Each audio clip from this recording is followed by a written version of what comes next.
see some of the committee members, but I don't see everyone. So, Sean, I see you there. Thank you. Gary Sullivan, I see you. Thank you, Councillor Sullivan. The mayor, I see you there. Is Donna on the WebEx call? All right. Councillor Gregg, are you there? Councillor Norton declined the meeting request. Oh, thank you, Kelly. I didn't see that. I apologize. All right, we've got a skeleton crew then. Dawn, I know, was on the way to Prince Edward Island, but I thought she said she was going to try to make the meeting. So we're going to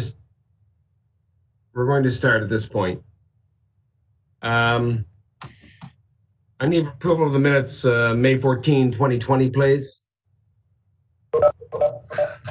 I got Councilor Casey, seconded by the mayor. All those in favor? And those opposed? Thank you kindly. We don't have the consent agendas too often. We have one. We have one today. Consent agendas 3, 1, and 2. Can I have a mover for the consent agendas, please? Councillor Sullivan, seconded by Sean. Councillor Casey, thank you. Any questions on the consent agendas? Mayor Darling. Yeah, thank you, Mr. Chairman. I did have a couple of questions. I guess I'll direct them to you, and you can direct them, perhaps. I think Mr. Bean's going to help us out with this. Oh, okay, thank you. Sorry, I'm just trying to find my notes on. I think what I guess my question was, through you, Mr. Chair, was around. Let me, just pull up the. I know there's sort of financial services and reporting and so on and so forth. I wondered, I guess, about some of the more strategic, data collection and sharing of data, and some of the items that would tie back to some of the elements, for example, in Ernst & Young around labor agreements. So I just wondered, is it to the letter of the law of this agreement, or if the police commission or the police force needs more reporting support, HR support, where do we go with those types of requests? All right, thank you. Mr. Levine, Craig, can you help us out with that? Certainly, through you, Mr. Chairman, to the member of committee. Yeah, so the intention of this is really around the financial services, but certainly it is not so prescriptive that, if they need some assistance developing some planning, particularly when I look at our long-term financial plan, that's where I see a lot of the synergies, hopefully, that will align capital planning, things like that. I believe from an HR perspective, those conversations are happening, but I will, let maybe the commissioner speak to that. Right. I see City Manager John. Do you have something for us? Through you to His Worship. This is the beginning of a fairly large project, and the project overall is being led by our Director of Corporate Performance, Stephanie Rackley-Roach. And the approach is to share as many services as possible with the Police Commission in this first stage, and then perhaps other commissions down the road. So when I say this is the first step, because we've already made the necessary arrangements for the MOU that you have before you for finance, but what will follow will be HR, comms. I'm sorry, the other ones escape me right now, but there's an entire suite of shared services that we plan on putting in place with the Police Commission. None of them are simple. They take some time and some discussion. Some of them will come with a fee. In this particular case, quite frankly, the city is being a good corporate citizen. At the end of the day, it's all taxpayers' money. And at the end of the day, we believe we can take on the requirements to oversee their finances without billing them for it. That's exactly what we're going to do. In some other cases, with some of the other shared services, such as IT, etc., there will probably be a bill that goes against their budget if we can't absorb it in-house. All that work is going on as we speak, and as we get more and more clarity on the various parts of it, we will bring it to the necessary committees and council for their review. All right. Any follow-up, Mayor Darcy? Just very quickly, thank you for that, Mr. Levine. Thank you, City Manager. I guess and I think that's what you've just said. Certainly not just looking for financial reporting, but strategic support, policy generation, data collection, enhanced transparency and sharing with the public and so on. So we'll just take that in bite-sized pieces. But I think that's what I've heard you say is this is a stepping stone to providing a new approach to shared services. And I want to thank you for you and Mr. Levine and our Commissioner of Finance and others who've been involved, the Chief. Thank you. I would echo that. Thank you very much. So can I, the motion is on the floor. Can I call the vote, please? All those in favor, receive and file. Thank you. And those opposed, thank you. We'll move on to fours, 401, 219. We're going to do 219, 220, and look at 221 this evening. We're doing the whole gamut. Commissioner Fudge, can you introduce Deloitte, please? Yes, thank you. Good evening, Mr. Chairman Merrithew, members of the Finance Committee. Before you this evening for approval are the city's 2019 consolidated audited financial statements. In addition to our consolidated statements, you'll also see in your kit our 2019 audited trust fund statements and our 2019 audited Trade and Convention Center statement of revenue and expenses. And before I introduce our auditors, I would like to make two observations I'd offer to the committee tonight with respect to the themes of this presentation or both presentations. First and foremost, the city has received a clean audit opinion, which essentially means that the city's financial statements are accurate and they're in accordance with accounting standards and all legislative requirements. That's the first theme I'd like you to take away. The second theme, and I think you'll see that when we go through the staff portion of this presentation, is that the city's financial position continues to improve. And we'd like to think that's due to sound financial management in accordance with our strategic long-term financial plans, as well as the strong fiscal policy and governance that the Finance Committee and Council has put in place. So with that, I'm pleased to introduce this evening Mr. Stephen Lund. He's the managing partner from the firm Deloitte on the city's audit engagement. Senior manager Jeremy Mollet, who are both here tonight to walk the Finance Committee through their audit opinion of the city statements. Subsequent to the presentation, subsequent to Q&A by the Finance Committee with our auditors, although the committee typically receives a 30-minute presentation of these statements once a year, the production of these statements is a pretty large undertaking. It reflects hundreds of hours of time, 15 different agency boards and commissions that are consolidated into one statement. It's been led by Ms. Dawn Arbor, and she'll provide a short presentation on the main highlights of the statements after the committee has had the opportunity to speak to the auditors. So with that, I'll turn the floor over to Mr. Stephen Lund. Thank you. Thank you. Thank you, Kevin. And can everyone hear me? Yes. Perfect. Thanks for having us tonight, folks. So I'd echo Kevin's comments around the amount of work that goes into this. And I'd like to thank Kevin and Dawn and their whole team. In particular this year, completing an audit under COVID is certainly no easy feat. And so we've been doing this since March, really. And it requires everyone to do things remotely when they're used to doing things face-to-face. And in our line of work, we're really trying to find out if someone is lying or misrepresenting. And, when you can't sit face-to-face, it creates some challenges in order to do that. It does mean that we've all got to get creative and we've got to do some things that we're not used to. And so, I think both teams work quite collaboratively. We're lucky that, we've been auditing the city for a while. So we know a lot of their policies and procedures. We know a lot of their team. And it made that effort a little bit more palatable. I would echo Kevin's comments from earlier that despite COVID, I think the audit went pretty well. Both teams worked quite hard. You have an unmodified opinion that I'll be signing after you guys approve the financial statements and have a chance to ask questions as part of our process. And there are no uncorrected errors, so it's a pretty clean audit on top of that. So with those opening remarks, I'll turn it over to Jeremy Mollet, who's the senior manager on the file. He's been working on it for, I think, 7 or 8 years. And so he's going to walk us through the report. I'll add some color commentary throughout. And then certainly feel free to ask questions as we go through. Awesome. Thanks, Steve.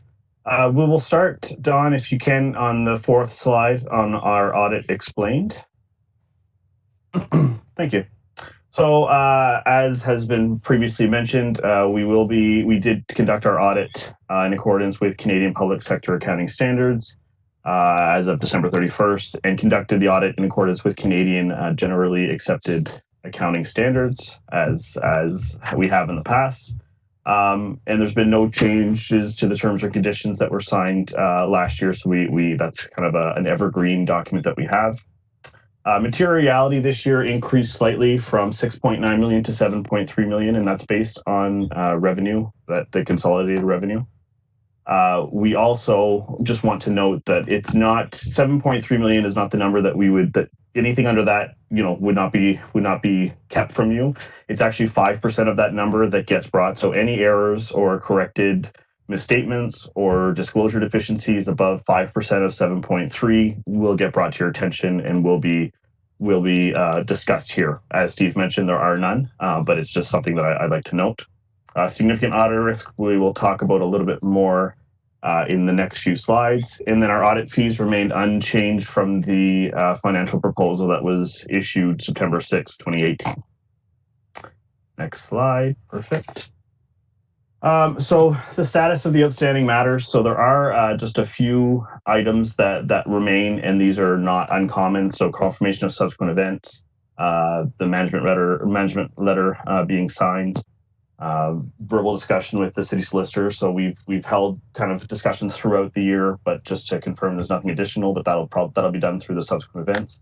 And finalization of quality assurance. So again, nothing out of the ordinary, nothing that will prevent us from issuing the audit report. Just simply matters that we like giving to your attention. Going concern, we have no reason to believe that the going concern assumption is not correct. So there's no issues there. Business insights, as we mentioned, there were no deficiencies from a materiality perspective. There were a few internal control deficiencies that we wanted to bring to your attention. None are significant to the point that we're not comfortable with the audit. It's simply items that we wanted to bring to your attention, and no incorrect misstatements or disclosures. Next slide. Thank you. So this is just something that, and I think Steve will speak a little bit to it, but anyway, we already have, but this is just something we wanted to bring to your attention as to how we have been auditing during COVID. We're still at a very small capacity at our offices. We, on very, very rare cases, are allowed to enter client sites. So it's kind of it's a weird world that everyone's living in. So we just wanted to give you this as a bit of a heads up as to how we approach the audit, this audit, and all of our audits currently under the circumstances. Steve, do you want to just give a little thought on that?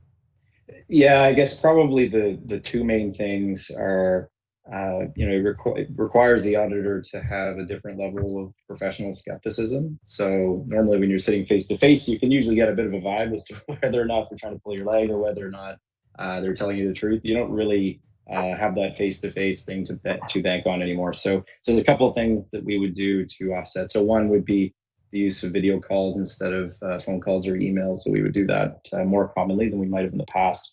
And then the second is just to make sure that all of the facts kind of line up together and hang together that makes sense. And so if you're thinking of documents in one area of the file, does it jive with the rest of the file? So we look a little bit harder than we might have in the past just to offset some of those challenges that existed in COVID-19. But as I mentioned earlier, we've been doing this for the past 4 months, and in my view, we're still just as effective. So the world-class audit that you'd be used to over the years, you're still getting it this year.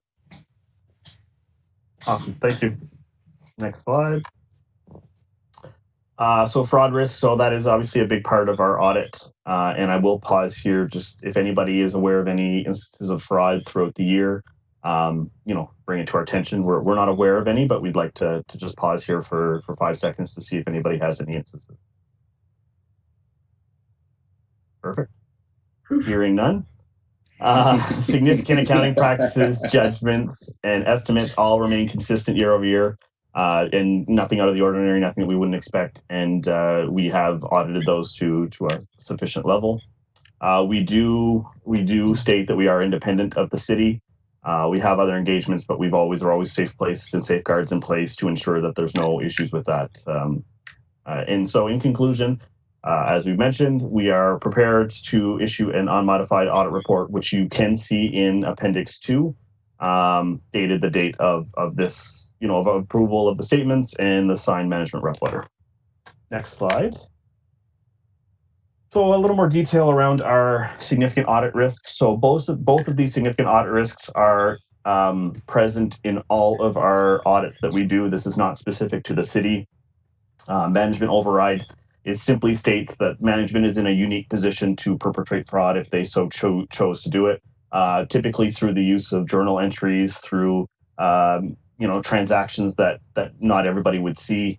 So this is something that's, again, evident in all of our audits, and we have received a satisfactory conclusion on that. Again, presumed fraud risk around revenue recognition for property taxes, unconditional grants, and other revenue. So this is something that we did perform the design and implementation, the assessment of design and implementation of internal controls, which we had no issues with. And we have satisfaction over the fact that there are sufficient controls and no material misstatements relating to the risk of revenue over those accounts. And I should add, Jeremy and Council, so we've noted 2 significant risks here, and that's part of our process. We identify risks that affect your financial statements, and then we go off and do stuff to make sure that we're comfortable that those risks are appropriately mitigated. We would probably have, a few hundred risks that we would go through on your financial statements, tailored to each of your financial statement line items, so whether it's expenses or cash or what have you. And so we rank them lower, higher, or significant. And it's normal to have, just 2 or 3 that would be classified as significant. I just wanted to bring that to your attention so that you don't think that's the only 2 things that we do. We've got procedures that cover all the other financial statement line items as well. Thank you. This slide just simply includes a little bit more around how we responded to the risk and our results that we obtained. So I'll leave this for anybody for some nice reading afterwards. So the following slide. Other reportable matters. So this is simply if there was any kind of one-off items or any items of concern, this is where we would kind of address them. So there were no changes to the audit plan. We did use specialists and experts as we have in the past relating to the pension, relating to IT specialists who come in and look at the internal controls of the IT systems. There were no significant difficulties encountered during the audit. The only item that we had was simply just the fact that when we were in the heart of the audit, we couldn't come in physically and look at journal entries. And we did talk to management, and we are comfortable with that. But that is something that going forward, a more automated process is something that we will be looking at and figuring out how we can work together with the IT system and with management to make sure that that's not an issue, whether we're, post-COVID, pre-COVID, doesn't matter. That's something that we should be looking at regardless. And then really just the rest there's no concerns, no post-balance sheet events. There is a COVID note on the financial statements, which is present again in all of our notes. And it simply states that there's no way to really quantify what the impact is to a certain extent. We don't know when this is going to end. We have estimates, but for the better part of it, the estimates are a little bit unknown still at this time. So just looking at that, and that is present again in all of our post December 31st audits. The following slide just shows the entities, the ABCs, as Kevin stated. So we conduct the audit of most of the entities now, other than the Power Commission of St. John, Lord Beaverbrook Rink, and the Canada Games Foundation as well. But beyond that, the Power Commission comes in as an equity, and the Lord Beaverbrook Rink is non-significant. So there's no risk there, and it's the process of understanding everything and going through it has really streamlined due to this us taking over much of the group audit. Next slide. Appendix 1 is a communication requirement. So this is simply what we are required to communicate to you as Finance Committee. And it's a good reference for your case to say, have I received information or do I have any questions on any of the matters that are here? So those are all required things. The audit service plan that we present in the fall, the year-end communication, which we're doing now. So these are all included through these documents and discussions that we have. So the following slide is simply more of those as well. Yeah, and Jeremy, if I might yes, just please. add a comment. So folks, I sit on the board of CPA New Brunswick and a number of other boards too, in addition to my day job. And I can tell you that this list is designed by CPA along with organizations like ICD that would kind of preach best practice governance. And this is basically telling you that this communication will check all the boxes that you're supposed to check as an approver of a set of financial statements. So you can use that as a bit of comfort once you have to make the decision to approve. Great. So this slide simply shows again how we've adapted, and this is something actually even pre-COVID that we were doing, was the Deloitte Connect, which is a way for us to obtain information from the city in a secure one-stop shop manner. So rather than communicating through emails, we all know how many emails we get on a daily basis. Everything is through the portal. It's easy to upload, easy to use, and it really allows for kind of constant communication with management. It's always there's always improvements that we're making to it and to the situation, but it's just an example of how we were able to work remotely quite successfully. And Jeremy, I'd add the clients have made a huge leap as well, especially the ones that dealt with some paper, and then that would, you guys would have some of that where you're not fully digitized coming into COVID. A lot of people had to bend the way that they were used to working in a pretty significant way really quickly. I think, in our experience with the finance team, they were very organized, speaking to us on a very regular basis, and speaking to each other, I think, is probably the main thing. So great work moving along that curve, and I think you could probably expect further innovation as they continue to get used to working a little bit more this way. Excellent. Appendix 2 is our draft version of our auditor's report. Again, no modification, the same report as we've had in the past, with the new opinion being at the top and kind of a change over the last two years now. So the next slide as well is just simply the conclusion that I guess we're in landscape for the next two slides to add to the financial statements. So Appendix 3 is a letter of recommendations and business insight. So the first two observations come from our IT audit that we do just as part of our internal controls. Observation 1 talks about management, how there, at the time of us coming in, there was no update to the information security policy. That has since been completed. We received confirmation from management that this has been done. We simply included it here because at the time it hadn't been, but it is a bit of a win story there that this has been completed, and I'm sure Don or Kevin could speak more to that, but that's so observation 1 is there for information purposes.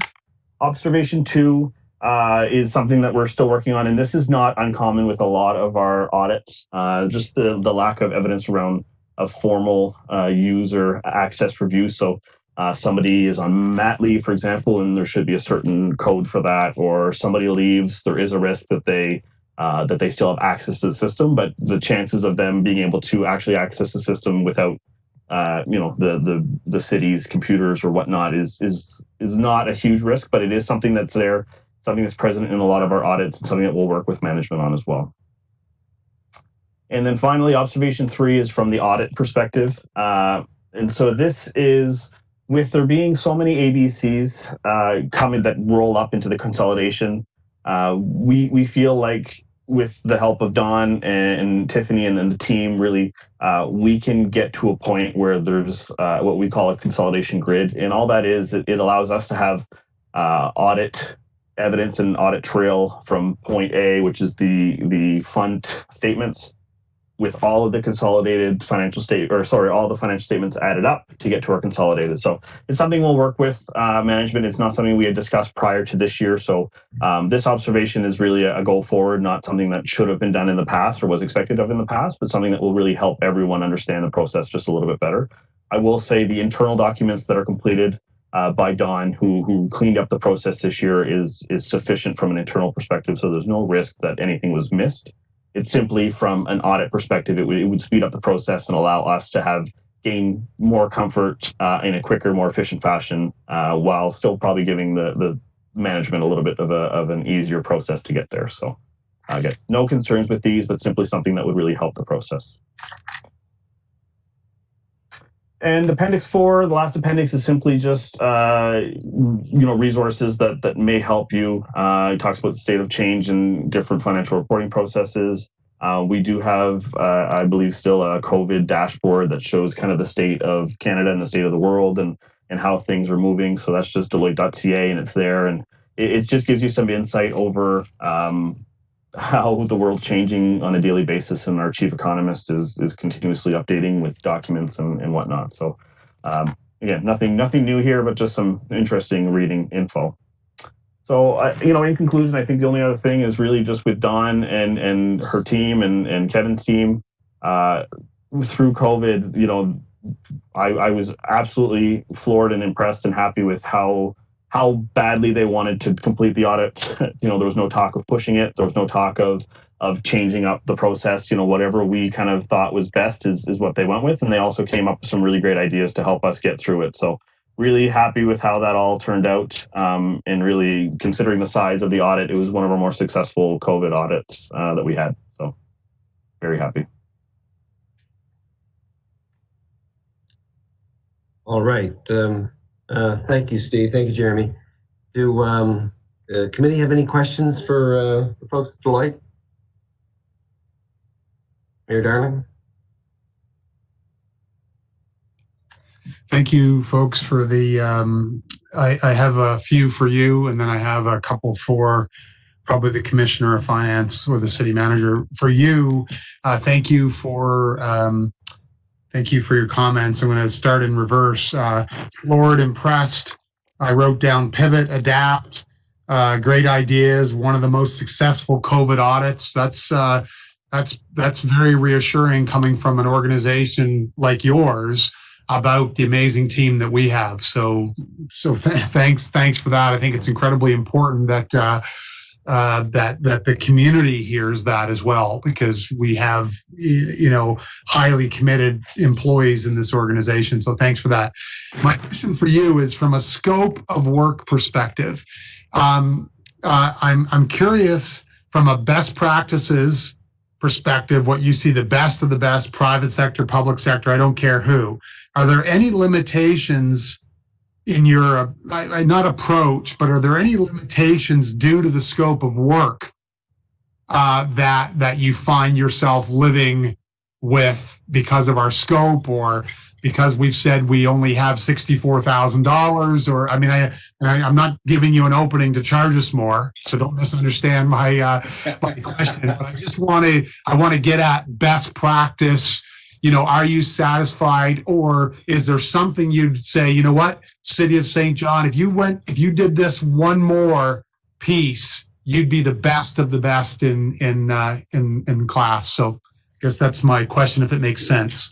Yeah, thanks for the question, Mayor Darling. It's an interesting one. So I think that the path of digitization is one that we always look towards. So especially during COVID, that highlights it. And so, I've got some client, probably signed 50 or 60 audit reports since March for a whole bunch of different organizations, some that would be of comparable size, some that would be quite small. And the ones that went, the best possible would always be the most digitized, because the more paper you have in this environment, the more challenging it gets. And so I'd say, if there's one area, and I'm sure your team is already focused on this and probably asking for budget themselves for IT projects and things like that, that's certainly the area, is, finding the low-hanging fruit and then snapping them up. Because, you can't be perfect overnight. It's very expensive to do that, and quite frankly, not necessarily cost-effective from a benefit perspective. So, but there are certainly, every year you should look for improvement on the digitization front. Okay, thank you. And Mr. Chair, I'll save my other question for staff if you want to keep going to the folks at Deloitte. Thank you. All right, any further for the folks at Deloitte?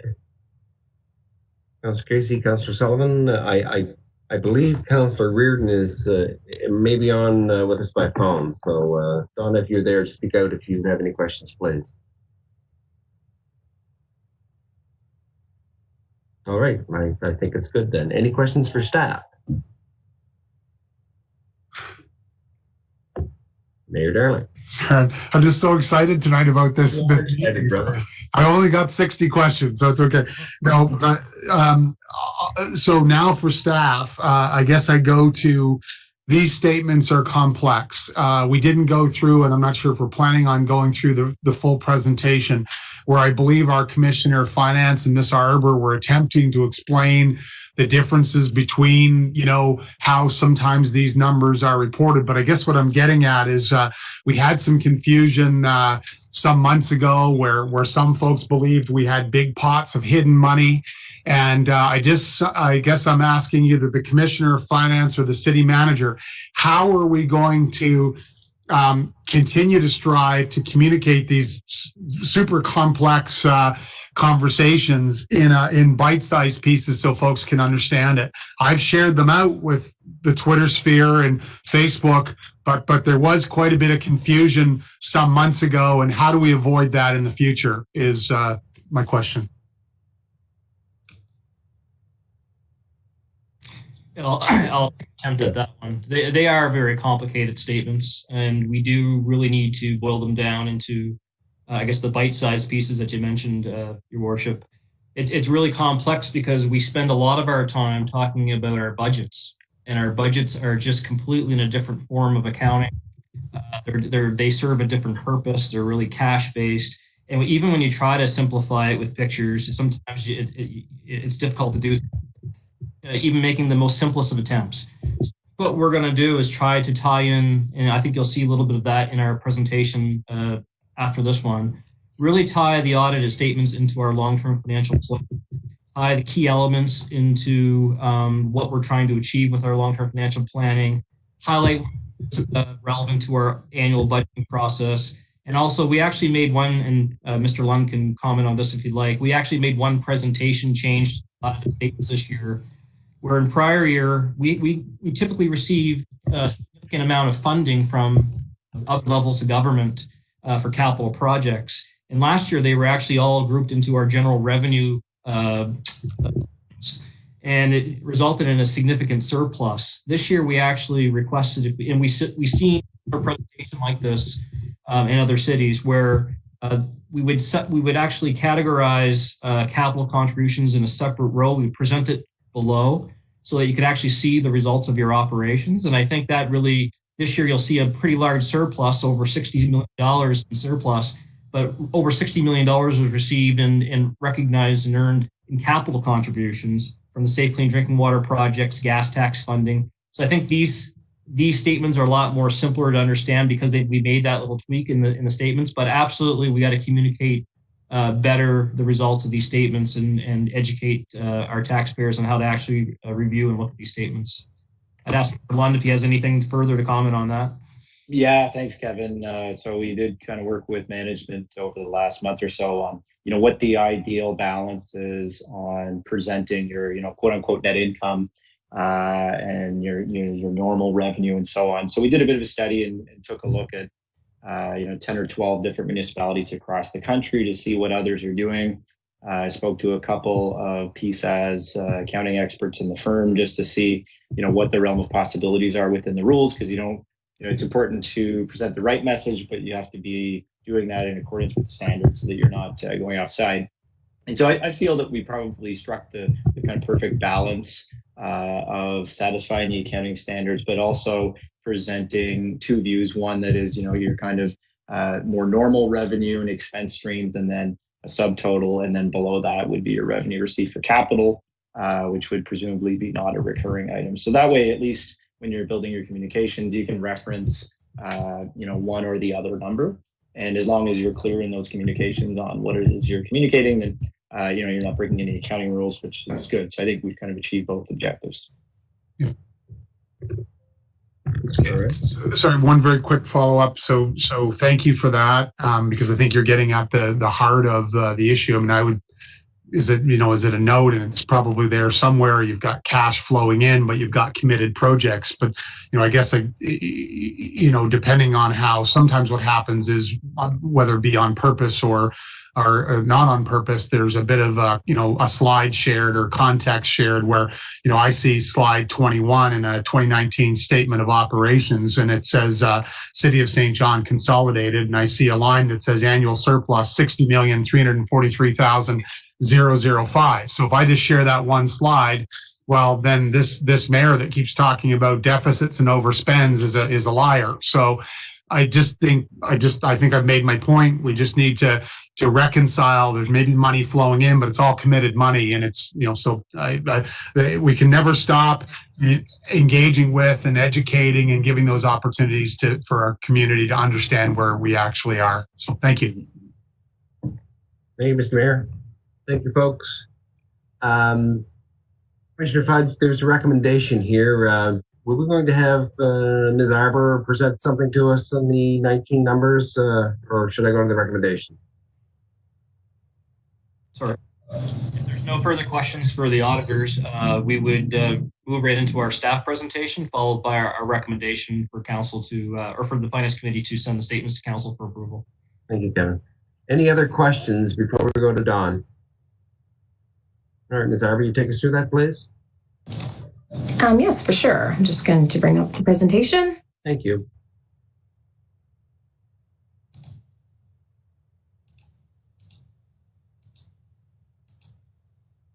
Okay, does everyone see that okay?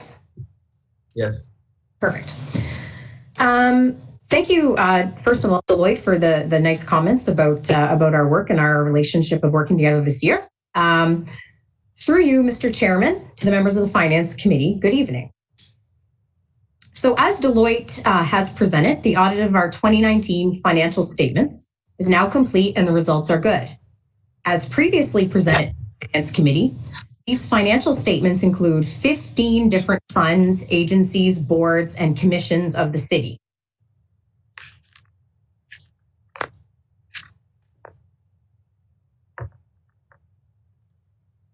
So these financial statements include a substantial amount of information beyond what our general fund financials contain. When we speak of a balanced budget and the structural $10 million deficit, these financial statements do not refer to that.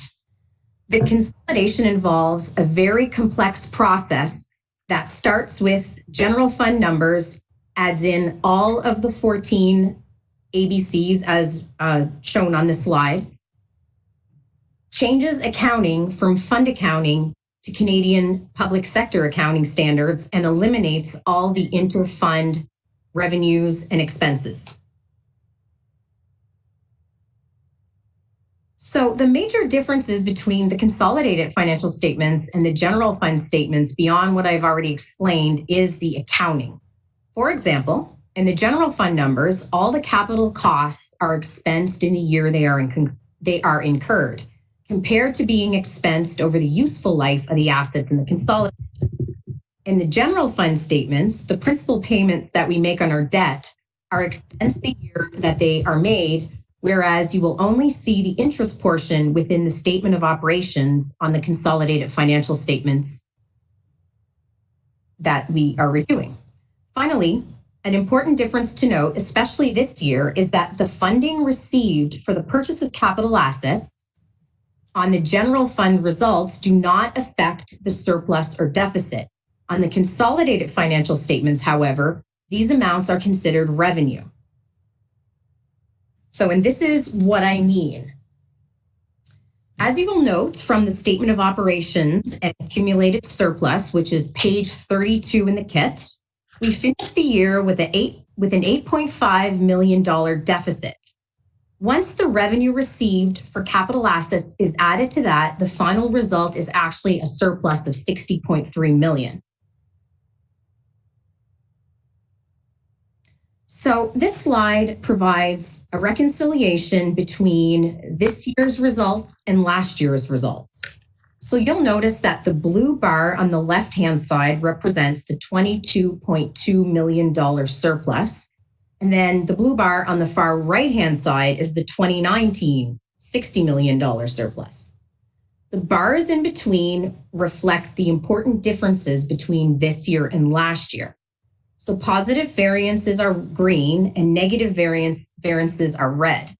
So there's three big differences this year that you should note. The first is that there was a $59.5 million increase in the capital contributions we received in 2019. Going back to the first slide or the slide before, that's where that change in financial reporting was made this year to make it a little more clear so that someone just doesn't take the $60 million and kind of just, take that to the bank, I guess. So this capital contribution, the capital contributions are primarily related to the Safe Clean Drinking Water project. The second big difference in that of 2018 is that the red bar that says negative $31 million. So in 2018, there was income from St. John Energy of $21 million. And that was due to an actuarial gain. So not a real true cash transaction. So in 2019, St. John Energy actually is showing up as an expense of $10 million. Actually, together is a $31 million swing. So the loss this year is actually due to an actuarial loss. Gain we actually realized last year, we lost more than that gain plus $10 million this year. So finally, the $7.6 million green bar is a decrease in post-employment expenses, which is mainly attributed to an actuarial gain, in this case, right on the city's book, due to the pension. So a few highlights to be noted on the statement of financial position is that the net debt has decreased by $65.4 million compared to an $89 million increase in 2018. This statement is found on page 31 of the kit. So what is net debt? Net debt is a key performance indicator of a municipality's overall financial health. The higher the level of net debt, the more that future revenues will have to be used to fund the past transactions and events. So finally, overall, the balance of long-term debt has decreased by another $12 million in 2019. Okay, so we're kind of done talking about the large consolidated financial statements. Now we're going to talk a little bit about the general fund. So now we're going to when we refer to the $10 million deficit, balancing our budget, this is what we're talking about. So drilling down, the general fund finished 2019 with a small deficit of $214,971. The 1.5% property tax revenue increase was offset by increases in wages and benefits, goods and services, and grants. Further detail is also included on the slide for your review. As for the water and sewer fund results, there was a small surplus of $196,731, which is compared to the $51,000 surplus in 2018.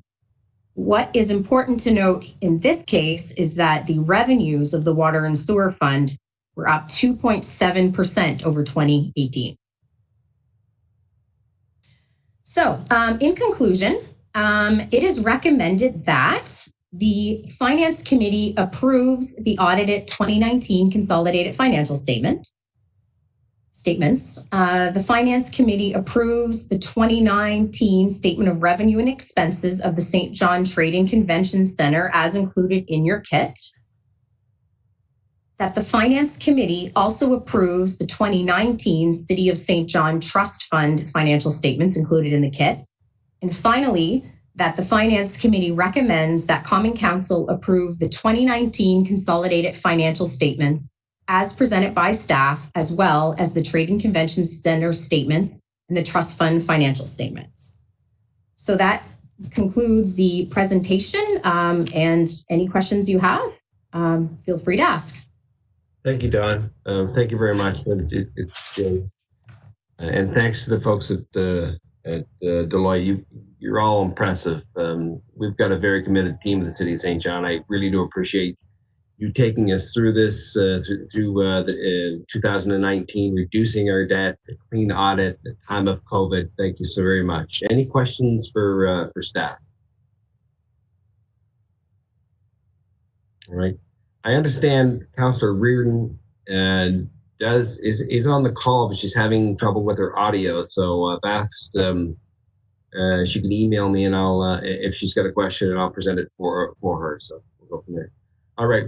If there's no questions, we do have some recommendations of staff. Can someone move those recommendations for me, please? Thank you, Don. Mayor Darling, sorry. Councillor Sullivan seconded. Thank you so much. On the question, all those in favor? And those opposed? Again, carried. Thank you, folks. We'll move on to the next item. We're going to go into 2020 with forecasts of our general fund. And Kevin, will you introduce that for us as well, please? Certainly. First of all, I'd like to thank Deloitte for their time today, and they're welcome to sign off anytime they'd like. Thank you very much. Appreciate your time. Excellent. Yes, thank you.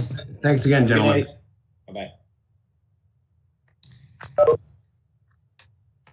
All right, thank you. So as part of our ongoing commitment to keep the Finance Committee and Common Council up to date on the city's year-end forecast, in particular as it relates to the financial risks associated with the revenue losses expected to be incurred due to COVID-19.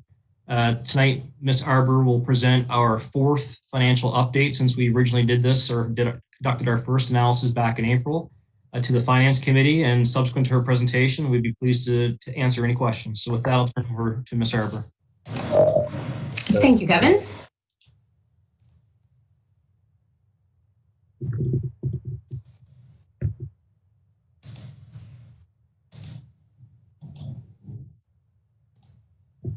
Okay.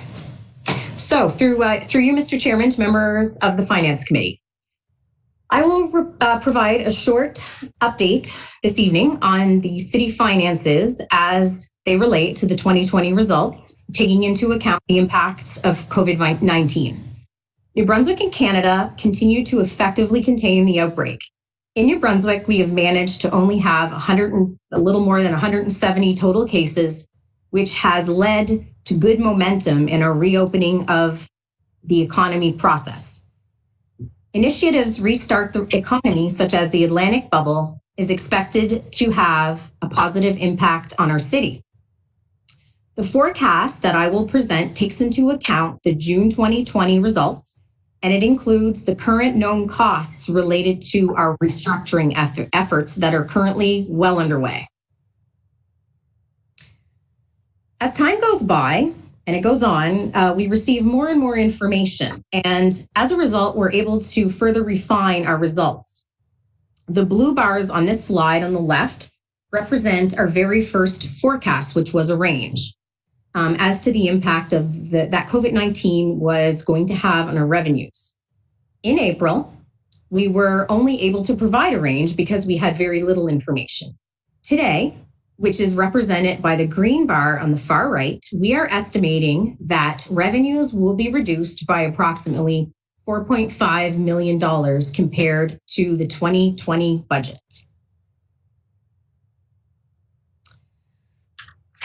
As always, we are expecting to mitigate this $4.5 million revenue loss in addition to the projected additional $505,000 transit deficit, which will be discussed later on tonight, with a series of cost savings. These cost savings include reductions in temporary labor, training, and road work, just to mention a few, and we hopefully expect that they will cover the revenue lost. Our biggest anticipated savings to budget is in wages and benefits. This slide presents the savings by wage group in addition to the one-time payouts related to the ratification of the Local 18 collective agreements. All in all, once everything is taken into account with information we have today, we expect that we will save $2.1 million over our budgeted amounts. So in conclusion, it is estimated that the city will mitigate lost revenues and the additional transit deficit with corresponding cost savings. As always, we continue to monitor results very closely, and we will make adjustments to the mitigation plan if and when it is required.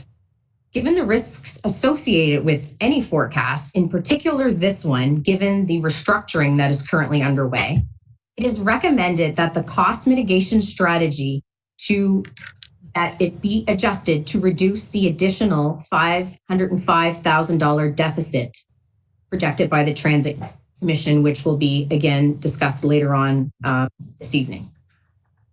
So if there are any questions, please, we'll open that up. City Manager, I see your hand. Your Worship, Mr. Chair, and to the members of the Finance Committee. Before we take any questions, I think it's important for me to offer a bit of a perspective from the City Manager's point of view on what you've just been presented. In our previous forecasts, we were very cautious with our expenditures to make sure that we always had a buffer because we didn't know what would happen next. But as we went through the various 4 iterations of our financial forecast, we did restore services to within our comfort zone. It started way back when we decided to start street sweeping, to pothole repair, to opening of ball fields, et cetera, et cetera. In this latest forecast, I simply need to caution committee members that our buffer is gone. We have restored as many services as we possibly can. We are now predicting a balanced budget to the end of the year, but without any fudge, or without any wiggle room, without any reserve, without any contingency. 4.5 million in revenue lost, 4.5 million in cost savings.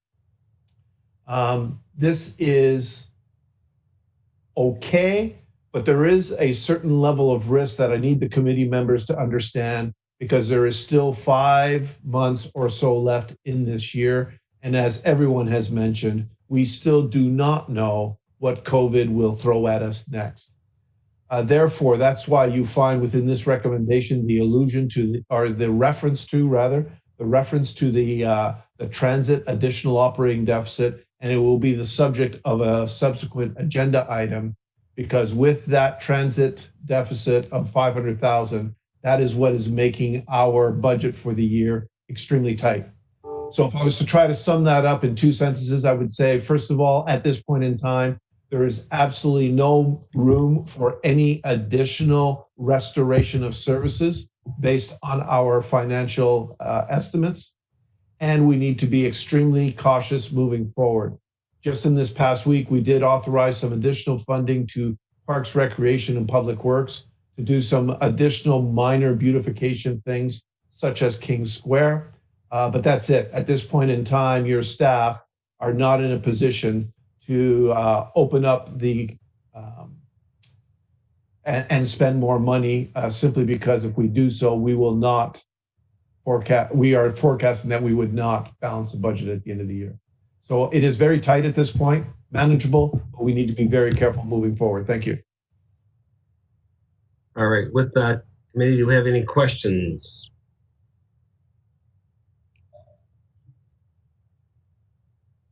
All right. I don't see questions for staff. We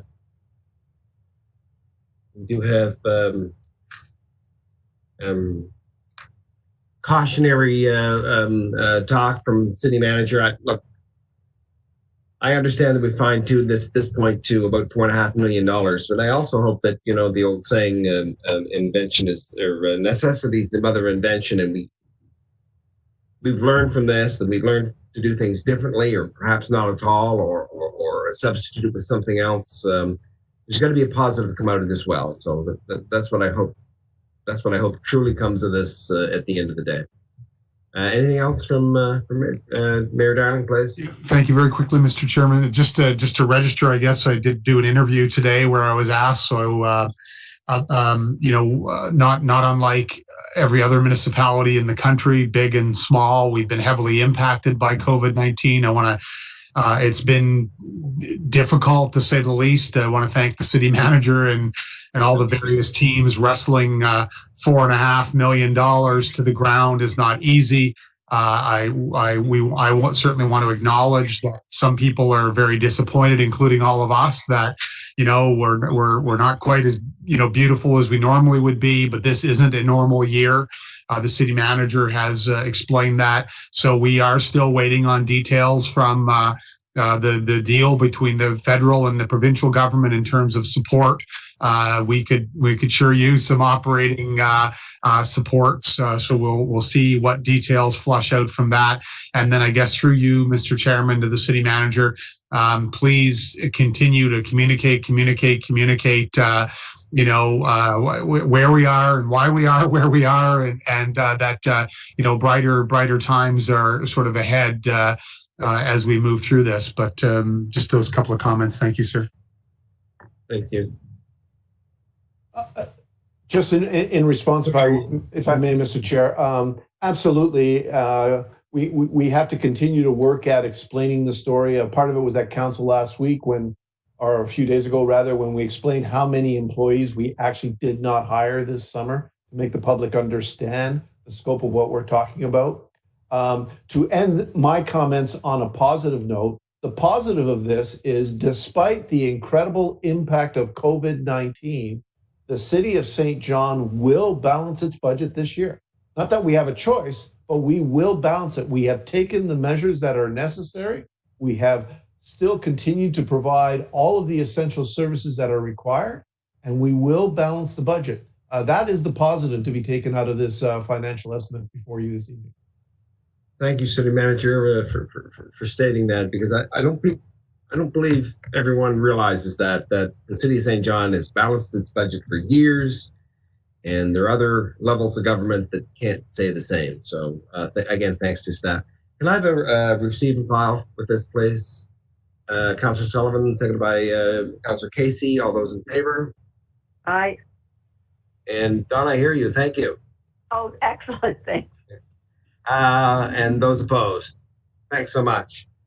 4-3. And I'm glad you're on, Donna, because that's transit. I know you had something to say on this, and we'll kick it off with Commissioner Fudge. She'll introduce the topic. Thank you. Thank you very much. I'm just going to recap sort of how we got to where we're at today and why this is an item on our agenda this evening. So if you recall, at the May 14th Finance Committee meeting, St. John Transit had provided a financial update to the committee about its expected impacts of COVID-19 and the impact on their budget. And at that meeting, COVID-19 had placed pressure on the commission due to a number of factors. I think originally there was suspension of fares from a policy perspective that was put into place for a short period of time. Later, those fares were reinstated, but there was a limitation of 9 passengers from a safety perspective. In addition, St. John Transit proceeded subsequent to that to immediately reduce costs through a 25% reduction in service, which meant staff layoffs, reduction in fuel consumption, and those cost-cutting measures and strategies have been implemented. So at that meeting in May, the Finance Committee had directed my office to provide St. John Transit in advance of their July operating subsidy in June due to some cash flow pressures they were experiencing. But also a request that the St. John Transit service reduction remain in place until the year, subject to review, which I believe that's the plan as we speak today. The Finance Committee also asked for the city and the commission to continue to advocate for provincial and federal funding relief for public transit, which I'm sure the city manager and Councillor Reardon will speak to later on in this presentation. And also requested the Finance Committee return in July with a revised presentation, or the Finance Department return in July with a revised presentation with respect to where St. John Transit's financial results are and any additional mitigation recommendations. So we are here tonight with that updated presentation as directed by the Finance Committee. I will say St. John Transit's financial position has improved since our update with respect to expanding the number of riders on a bus that's permitted but there still remains financial risk that the Commission will end the year with a large deficit that will a deficit the city will be required to fund. So with that, I'll turn the floor over to Mr. Craig Levine to walk the committee through a very brief presentation and a recommendation, and as well to address any questions the committee has with respect to this issue. Thank you, Kevin.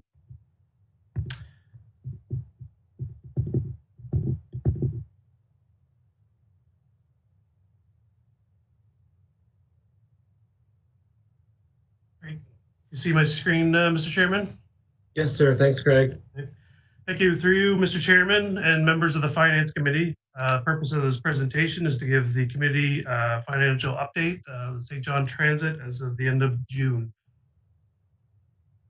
As Commissioner Fudge alluded to, some of the background on what they've been doing up until this date. I guess the major change since our last Finance Committee was effective June 29th. Seating capacity was able to been increased by at least 50%, which is approximately from 9 passengers up to a max of 20, as well as masks being a condition of that. So based on June results, they're sitting at about a $350,000 deficit, and based on the current service level, as well as the limitations on passengers, we are predicting about a $500,000 deficit in the year for transit. Just from a highlight perspective, we currently have an operating subsidy budget of just shy of $5.9 million. And with this additional deficit projected, our funding to the Transit Commission would end up being about $6.4 million for 2020. I just wanted to highlight, and I think Commissioner Fudge touched base on this, but under the provincial funding, the funding cannot be used for transit deficits. And we learned this in 2019 because transit had a deficit, and this was clawed back as part of the provincial funding agreement. And also, as everyone is well aware, that there's an agreement between the federal and provincial government, Safe Restart, but I believe transit is not going to be part of that. So I guess this is a non-start, so we'll skip this slide. So our recommendation for the Finance Committee is to recommend that the Transit Commission report back to the Finance Committee at its next meeting with a plan to reduce its deficit up to no more than a maximum of $250,000, providing a description of what the impacts of this reducing this deficit. And we would also recommend that the Finance Committee direct the City Manager to advise the Board of the Transit Commission that the additional deficit must not be any more than $250,000, regardless of any future events that may impact operations of the Transit Commission. And the last recommendation is that the Finance Committee direct staff from Finance to report back to the committee monthly on the financial results and the estimated deficit of the Transit Commission for the balance of 2020. And with that, we would be happy to answer any questions, and as well as Mark Dion from the Transit Commission is here as well. Thank you, Mr. Levine. Thank you, Ms. Dion, for being with us. I'm going to go any questions first, please, for Mr. Dion or staff. I'm going to go to Councillor Reardon first. I can't see you, Donna, but you're still there, please? I am still here. Thank you. Thank you, Mr. Chairman. With this, I guess I'm going to have two sides to the coin that I'm going to speak about tonight. If it's 250 and this is it, well, then we've got to do, we do it, we do 250, but we can't keep taking a bite out of transit month after month. Like there's no way to recover if we go down this road every month, the numbers keep changing for us as far as how we're going to address this deficit. And I know that the city's in a financial crisis. I know that the pandemic has added to it, but all of those things are curable over time. What's going to happen with transit is the impact will be felt for years to the reliability and the stability of the system. If we go with more increased fares, reduced services, I don't see how we can recover. And the Commission's job is, the responsibility of the Commission is to protect the system. So, and it makes it difficult. I'm a counselor. I understand the economics of what's happening. I'm on the Transit Commission, and that So that's where I struggle with all this. So I guess what I would say is we've done our due diligence to meet, the financial landscape, to deliver a service that's required to maintain the integrity of the system. And there's a social justice issue here too, because as I said, increased fares and decreased routes will disproportionately be felt by people on the lower end of the socioeconomic spectrum. So, and the other thing that we say is we want immigrants. We want to grow our city. One of the things that immigrants want is a public transit system. They don't come with cars. And if you look at our bus stops, a lot of times you'll see it's a lot of the immigrant families that come into St. John that are at the bus stops. And they move away for lots of reasons, but public transit is one of them. So I have grave concerns about this as much as the Finance Committee has from their perspective. I have those same grave concerns from the transit perspective of how do we still protect the system? How can we go forward? How can we mitigate this as best we can? So those are my comments on this. Thank you. Very good. Thank you, Councillor. Thank you. Councillor Sullivan? Thank you, Mr. Chair. I guess referring to what the city manager said a few minutes ago. I mean, we are in a bind with the city, and we can't keep saying, well, notwithstanding the fact that COVID and that we're in a $4.5 million hole, we can still do all these things. We can't. I mean, I am fine with the recommendation that is there. I guess I would disagree, I think, with some of Councillor Reardon's sentiments because, where's that other $250,000 come from, right? All these things are important that we do in the city, but we're in a spot now where we need each section to be doing the best they can to make sure we get through this year so we get into next year. I think offering a $250,000 buffer is fair, asking for some more due diligence. And as we are doing in many other spots, I mean, certainly we're learning that once we get through this tactically, throughout our organization, we need, I think, more strategic thinking into what kind of resiliency we have when these sort of events happen. Just my thoughts. Thanks. Thank you. Councillor Sullivan. Mayor Darling, please. Thank you, Mr. Chairman, and to Councillor Reardon, Councillor Sullivan. I mean, it's these are not fun conversations. I mean, we want to talk about marginalized people. I spoke to someone yesterday who has a physical disability. I know her. She reached out to me. Very difficult conversation. The handy bus capacity has been, as I understand, Mr. Dion, restricted for all the reasons to control the deficit. She can't get around the city. She's got an impacted quality of life. This is not easy. Before I make my comments, I just wanted to share for the public, and if I get any numbers wrong, please Mr. Dion or Mr. Fudge will correct me. First of all, we have a $5,894,787 operating subsidy in our budget. On top of that, we have around another $2 million of debt servicing for the building, for buses that we've bought and ordered. And if I'm mischaracterizing that, folks will correct me. And on top of that, because of COVID-19, the folks at Transit have been working their tails off to try to deal with perfect storm, only 9 passengers, and then from no fare collection to now half capacity. It's an incredibly difficult circumstance. We then lobbied across the nation for subsidy to help us for what many would argue, I would argue, is an essential service. To get people moving around, as Councillor Reardon has said, in some cases the most marginalized. nothing here is easy tonight, folks. But there's a point where, we have to draw a line in the sand and see what those options look like. So that's my soapbox, if you will. But I guess I would now ask Mr. Dion a few questions. Mr. Dion, around the roots, and I'm about to ask you a question, something like, which one of your kids do you love the most?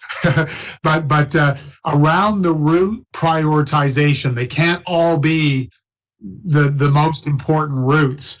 Do we have the data? Can you share with me, from the most important routes in the most dense areas of the city to the least important? I don't say, sorry, not least important, but the least used. Do we have that kind of data at our fingertips? Good evening, Your Worship. Absolutely. I'll share at a very high level with you, but obviously the routes to the mall, the university, the hospital, those are really our primary routes. As you know, we service a wide area. There's a lot of other important routes, but those are the primary ones if we were to put them in order. Okay, and in the reduction of your services that you've already been forced to make, you would have prioritized those to sort of the least used routes. Is that correct? Absolutely. So what we've done is we did cancel one route previously. What we've done is we've reduced our frequency. We eliminated Sunday service. We don't operate on holidays anymore. Instead of, and I'm making a number up here, but instead of 15 trips to the hospital, now we only do 10. And I don't want to get into solutions here now with respect to Mr. Fudge's and Mr. Levine's request, but going further beyond this will mean that we're going to have to start eliminating routes. Okay. And then I want to go to the other side. I think we mentioned it in a previous finance committee meeting. And I don't say what I'm about to say without sensitivity, but I have an obligation. On the fare side, what's the sensitivity, every quarter, every 50 cents? Because I think we've got to look at both sides of both the cost and the revenue, recognizing we're in completely unprecedented times. What would a scenario look like where you increase the fees for the rest of the year to save the rest of the service? Have you looked at that? So no, it is something that we want to look at and evaluate, and hopefully have a chance to sit down with Mr. Levine or Mr. Fudge, go over some numbers in detail. It's certainly something I think that could be an option. Again, I don't want to necessarily get into the options here, but I think it's something that definitely has to be explored. Okay, please. Yeah. And I appreciate that. That would have an impact perhaps on some. And I'd ask, that to what degree, and are there other, I'm just going to throw out it with absolutely no guarantee. But I had a conversation with the United Way today, for example, to say, if we found ourselves in a spot, are there any resiliency funds? Are there are there supports for folks that are, the most marginalized, living with the lowest incomes, that there might be a temporary couple of months support there. I don't know. I'm too granular, but I just ask you please to look at the fare increase side. And then lastly, to this committee, I know I've been in conversations with my Tri-City colleagues today about more advocacy, to ask the Premier and his colleagues to reconsider. Certainly hope there's a support from this committee for that as well, that this is, this moves people around that in often cases don't have many other options to move around a city. So I hope this committee supports continued advocacy to the other levels of government to try to find a solution. And lastly, I did have a conversation with the MP. Again, no promises to say, could the cities put up to 20%? Don't have an answer, but I'm, scratching at all doors to see if we can find some solutions here. So look at everything, please, Mr. Dion. I'm not suggesting you haven't, but please look at that at the fare side, the revenue side as well. Thank you, Mr. Chairman. Welcome, Mayor Don. I was going to mention the same thing, Mr. Dion. I'm sure you're investigating it with the other cities in New Brunswick that run services. But along the lines the mayor just said, if we could approach the feds perhaps and ask if we could subsidize the provincial side of it with what we're already doing here, okay? That perhaps we could get that federal part of it. If someone could have that conversation, whether it's our people or your people, Mr. Dion, that would be, I think, worth the phone call. Thank you, Mr. Chairman. And we are doing that. The Tri-Cities have gotten together to draft a letter to go back to the federal government and see what we can do to try and get some sort of funding from them. All right. Thank you. With that, Councillor Reardon, did you have anything else? I can't. Yes, I would love to just say quickly about fares is that you can put the fares up tomorrow, but there's no guarantee at the end of the day that we won't end up cutting those routes and that's a problem because you're cutting routes and putting up fares. It's the double whammy of sustainability of the system and can the system recover? We already know from past experience and historically that when you put the fares up, you do have some ridership that drops off for a certain period of time. You can see that's been, you can track ridership, but we've done that. So we can see that. To put those fares up, like I said, and then at the end of the day, end up cutting the routes, that'll be very, very difficult for the system. And it's the long term. COVID isn't going to last. We'll recover the city finances, but can the system recover? I don't know. And the other thing that bothers me so much with this is and this may not be fair ball, but in April we put $7 million into asphalt roads or put your money into people. So I have a huge struggle with this recommendation, but I completely, if I was on the finance committee, if I was the CFO for the city, absolutely I would recommend that. But sitting on this side of the coin and having to deal with not just finances, but people, I just say I have a hard time with this one. Thank you. You're welcome. City Manager? Mr. Chair, having listened to the conversation, I am concerned that there may be a misperception that people may take away from this based on conclusions from the conversation. I just like to make sure that people understand, and I'm not talking about members of the committee, I'm talking about the broader audience. First of all, we have not at all stopped our advocacy work to try to get some relief to our transit system. That's point number one. Point number two is COVID has not caused a $500,000 deficit to the transit system. COVID has actually caused a much larger deficit than that. But through the actions of the Transit Commission based on our request some months ago and the reductions to service in the tune of 26%, that took care of a good chunk of what that operating deficit would have been. The issue that lies before the staff at this point is if the forecast of another 500,000 between now and the end of the year is just too tight.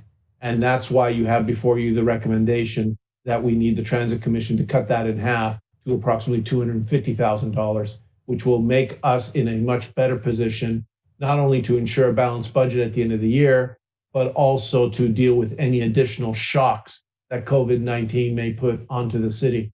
But again, all of that would be done in the context of us continue to advocate for funding relief from either the provincial or federal government. All right. Thank you, City Manager.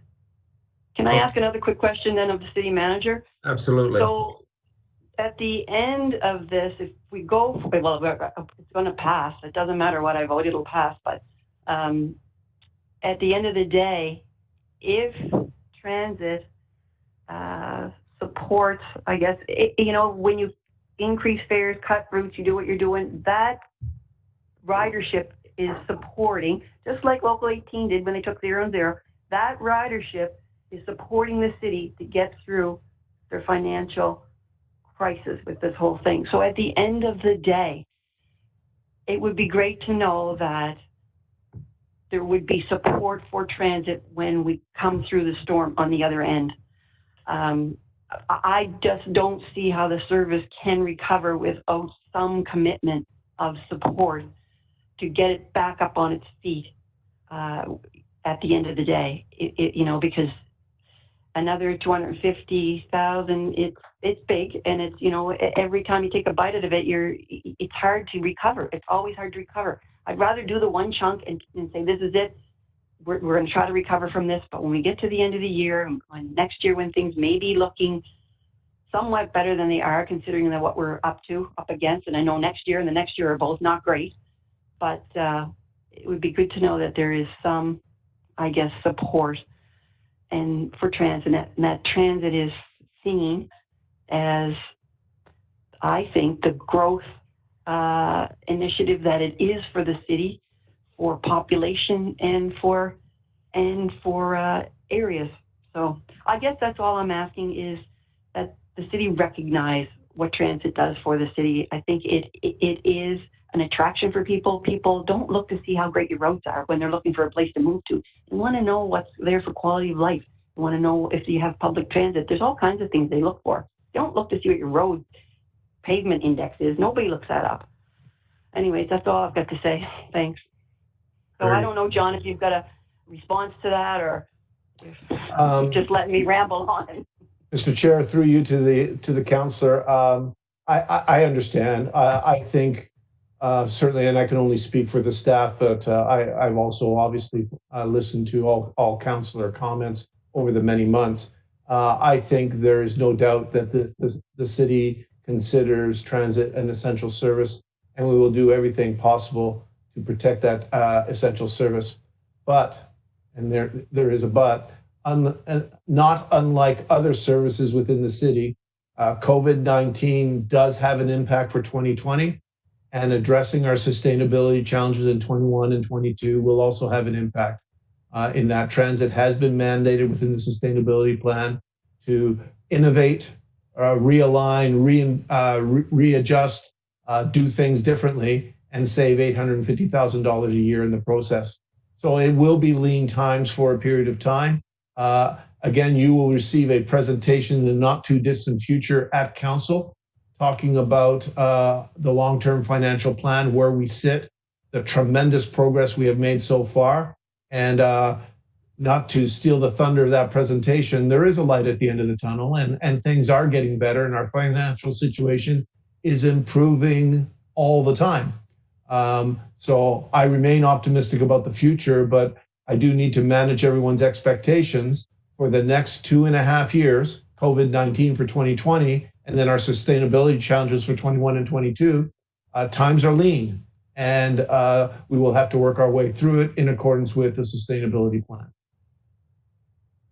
Thank you, City Manager. I'm going to call for the recommendation here, but I would like to thank Mr. Dion and Councillor Reardon for their leadership at transit. They're advocates for our transit system here in the city of St. John, and we do appreciate your efforts sincerely.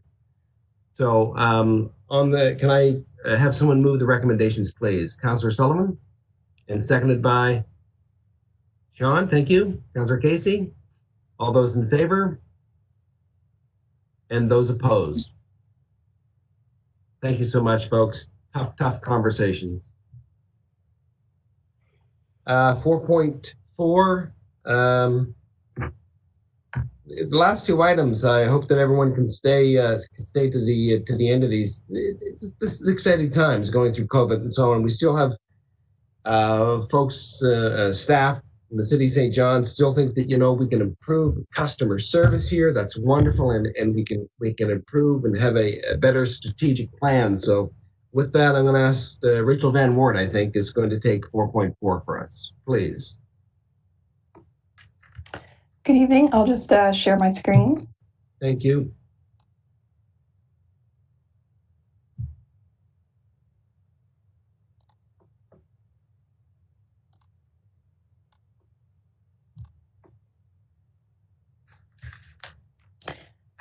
Okay. Good evening, Mr. Chairman and members of the Finance Committee.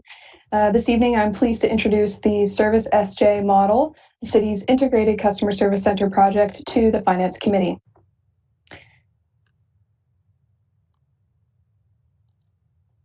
A brief outline of the presentation. I will review the current status of customer service across the organization, including various challenges that we are experiencing. I will explain what is Service SJ, what is the design, how did we get there, and where is the value to stakeholders. We'll review the tools that are required for success. I'll provide an overview of the reinvestment and budget for this new service area, followed by our progress to date, next steps, key milestones, and finishing up with the committee recommendation for endorsement and any questions. So what is the current status of customer service? The images and questions on the slide represent various different departments and phone numbers. Customer service functions within the city are currently decentralized with inconsistent approaches in various service areas and departments. Every department has their own approach, their own phone number, their own front desk. To add to this, there are various challenges as a result of lack of structure, process, and tools. It isn't enough to simply say, let's improve customer service, let's think about customer service. That won't get us to where we want to be. There's no formal customer service training provided to frontline staff, nor consistency amongst service areas. As a result, there are high turnover rates for these positions. We need to provide employees with the skills they need to succeed. There's no database or technology to track calls, inquiries, or questions. Manual data is tracked from time to time, often using an Excel spreadsheet, which is open to human error. This results in limited analysis and accountability of service delivery and call-taking performance monitoring. Currently, for the citizen, there is lack of full-circle communication for progress and updates on their requests. Citizens often have to call back for updates, and employees may have to go digging for information. Similarly, when escalation situations arise, it can take a significant amount of employee time to manually collect the required data from various touch points to review and take action. We also have numerous access points. Citizens are left to determine which of the various telephone listings and corporate labeled departments they need to contact for their inquiry. At City Hall, customers are often found confused and seeking directions in a less than intuitive environment to access services or make payments. The current budget constraints demand efficiency improvements, and citizens expect better community services for their property tax investment. The city has an obligation to search for better tools to track and manage the delivery of services. The city's new integrated customer service center will address these issues. The new Service SJ model will be a streamlined and enhanced approach to all citizen requests, questions, and payments, in person, online, and over the phone. In person, the City Hall move will create an inviting, easy access space with a ground floor front desk area for walk-in payments, questions, and inquiries. To note, the one-stop development shop will have a separate front counter in the new space. This is consistent with approaches in other municipalities across the country. Online, the new city website will be focused on a customer-centric design by breaking down department silos and promoting self-service and access to information. Over the phone, there will be one phone number for citizens to access all city services. Our pre-existing customer service phone number for Transportation and Environment Services in St. John Water, 658-4455, will be utilized.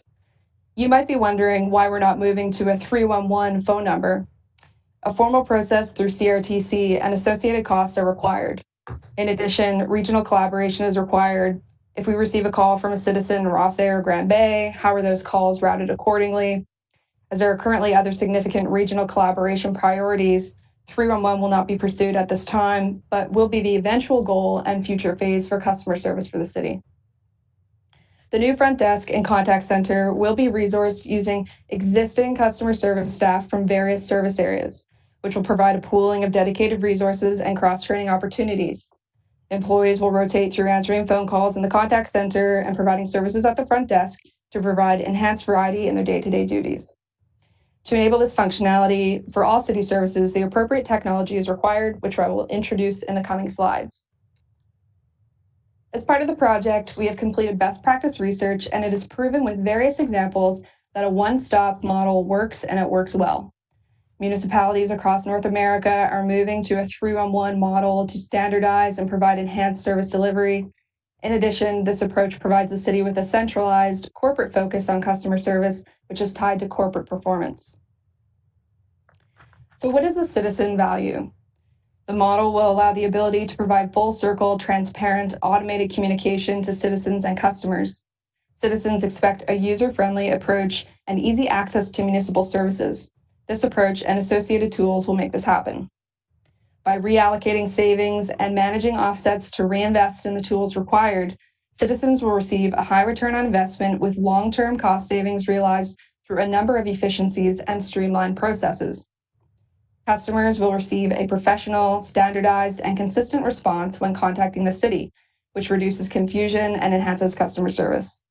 Access to more online services will also enhance the customer experience, modernizing our service delivery.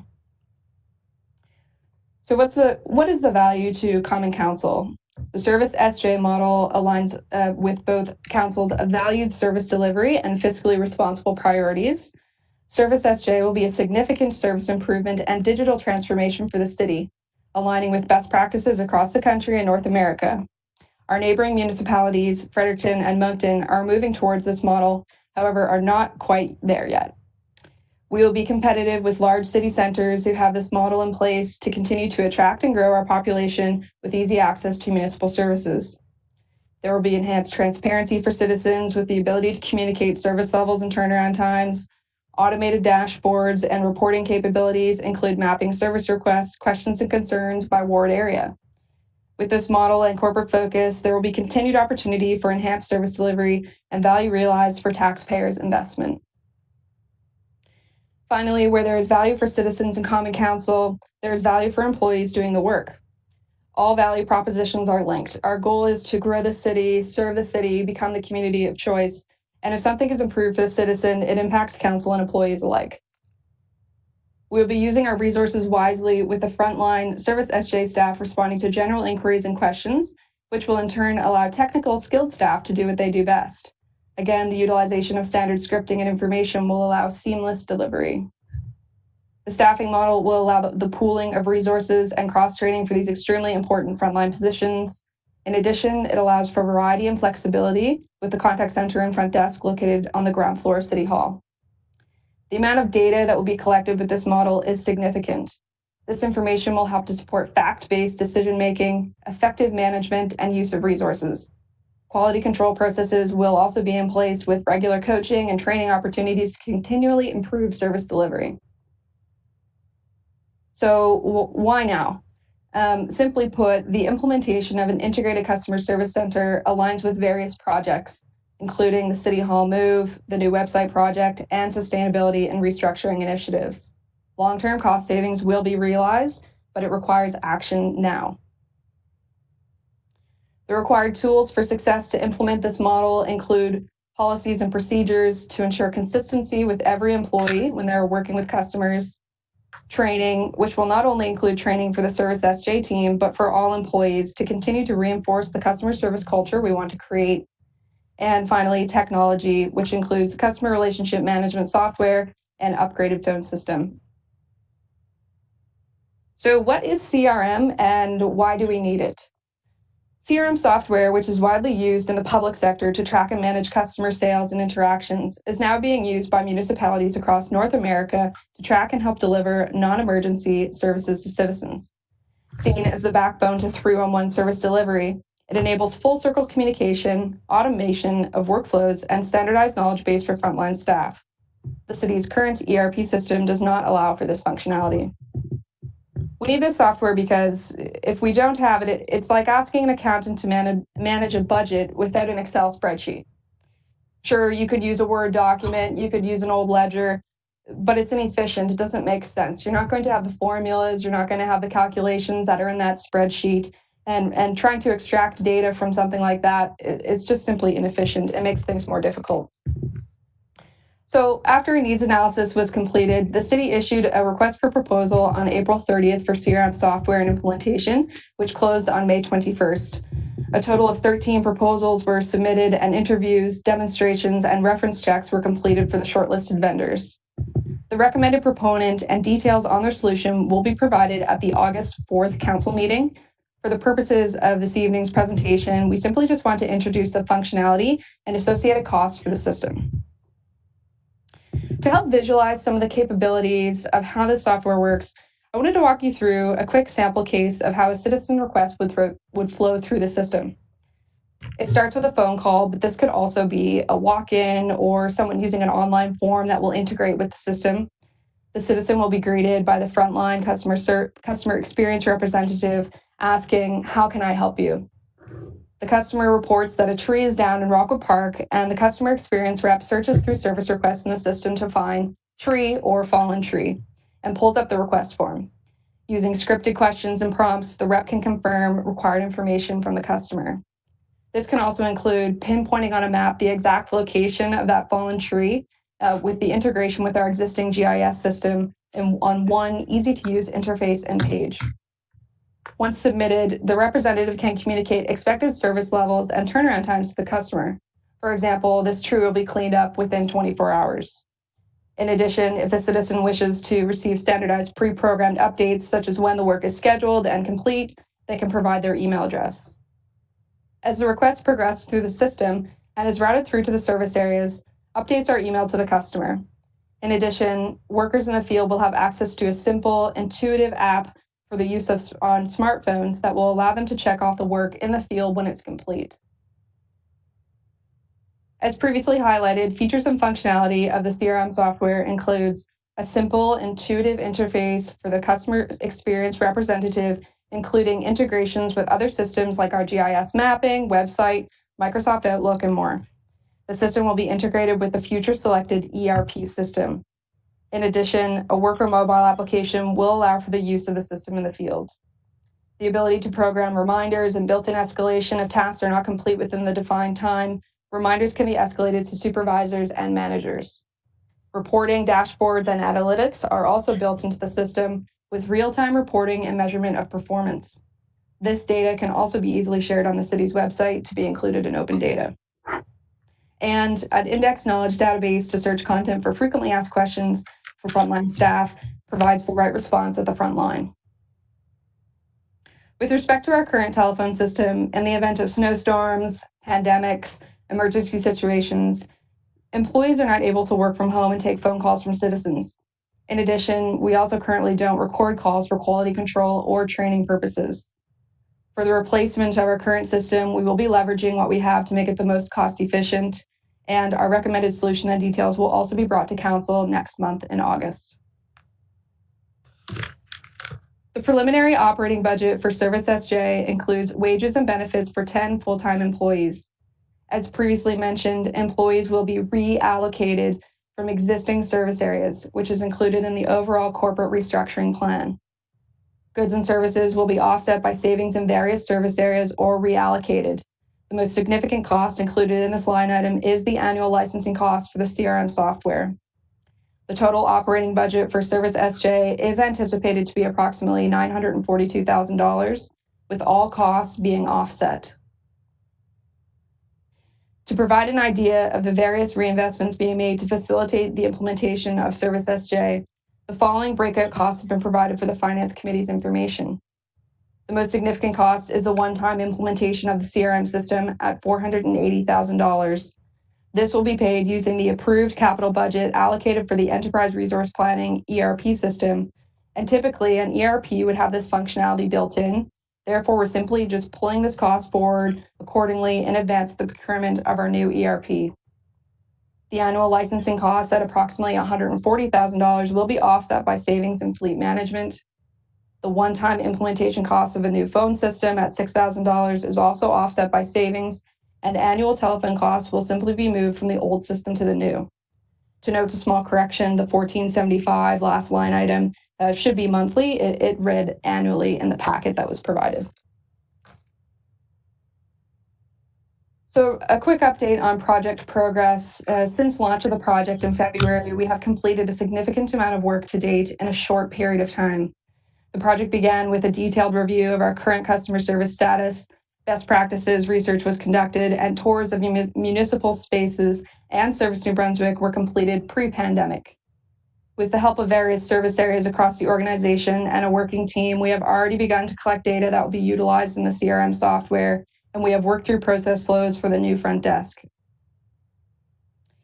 Project Next Steps will include a variety of items and an incredible amount of work and details to iron out with various service areas. Once approved at Council on August 4th, we will begin working with the CRM software vendor to begin implementation. Service level agreements will be established between service areas and Service SJ, and workflows will be mapped into the system accordingly. Governing documentation, including policy and procedures, will be completed. Training will be scheduled for frontline staff. And of course, public communication strategy will be put in place for our go live dates. Key milestones include Finance Committee this evening, followed by Common Council on August 4th with software recommendations and the same Service SJ presentation for all of Council. Go live launch dates will be October 5th and December 1st. October 5th will be phase 1 and includes the City Hall front desk for payments, questions, and parking inquiries. Phase 2 launch will be in December 1st and will include the CRM software, go live, and one phone number access for citizens to access services. It should be recognized with all aggressive timelines, there may be risks associated. However, we will be working diligently to manage the timelines. Finally, the recommendation is for Finance Committee to endorse the Service SJ model, and I would be happy to take any questions you may have. Thank you. Thank you, Ms. Van Wart. That's a fabulous presentation. Sincerely, I sometimes forget that we try to squeeze a dollar or a nickel here and there, that we are a service organization, and this just goes leaps and bounds towards that. It's a win-win-win for whether it's the public, whether it's council, whether it's staff. I'm excited to see it on paper here, and you guys are going to fast track it, and that's wonderful. Councillor Casey, you have a good question? Comment? Yeah, thanks, Chairman.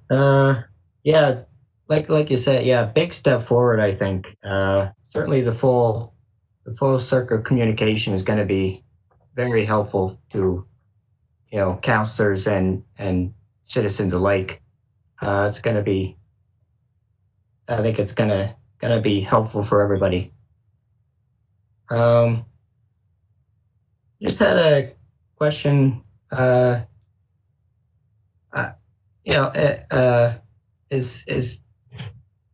Is 10 people necessary? Are they just going to be answering phone calls? Are they going to be? I'm assuming some people are going to be getting some information, probably looking up information and stuff. Yeah, certainly. I can explain the staffing model a bit further. So the 10 folks, it does include 2 management professionals, in addition to 8 frontline staff. These numbers are in line with other municipalities that are similar sizes across the country. In addition, we have the contact center that will be on the ground floor of City Hall and the front desk. So the new front desk for making payments will be located down there. So anything related to paying a parking ticket, to your water sewer bill, reception functions at that front desk, that's where that function will occur. In addition, there are a number of other administrative functions that will be completed by this group of folks, the frontline staff. So if the phones are not ringing, or people are not walking in the doors, or they're not processing payments, or things of that nature, there is other work to be done. So, thank you. Thank you, Councillor Casey. Councillor Sullivan. Thanks, Mr. Chair. Just a couple of comments. This is a fantastic project. It is so good that while we spend so much time talking about our finances and our dire financial situation, that staff is working just as hard at improving our service and improving for the future. The financial stuff we're going through is short term. It's a couple of years. These systems that we're putting in place are going to improve our service, for decades, and it's long overdue. And, I know we at the city we were talking about improving our customer service experience, I think, in 2010. So I'm so glad to see that it's about to cross the finish line. It makes so much sense to do it in concert with the opening of the new City Hall. It'll have my full support.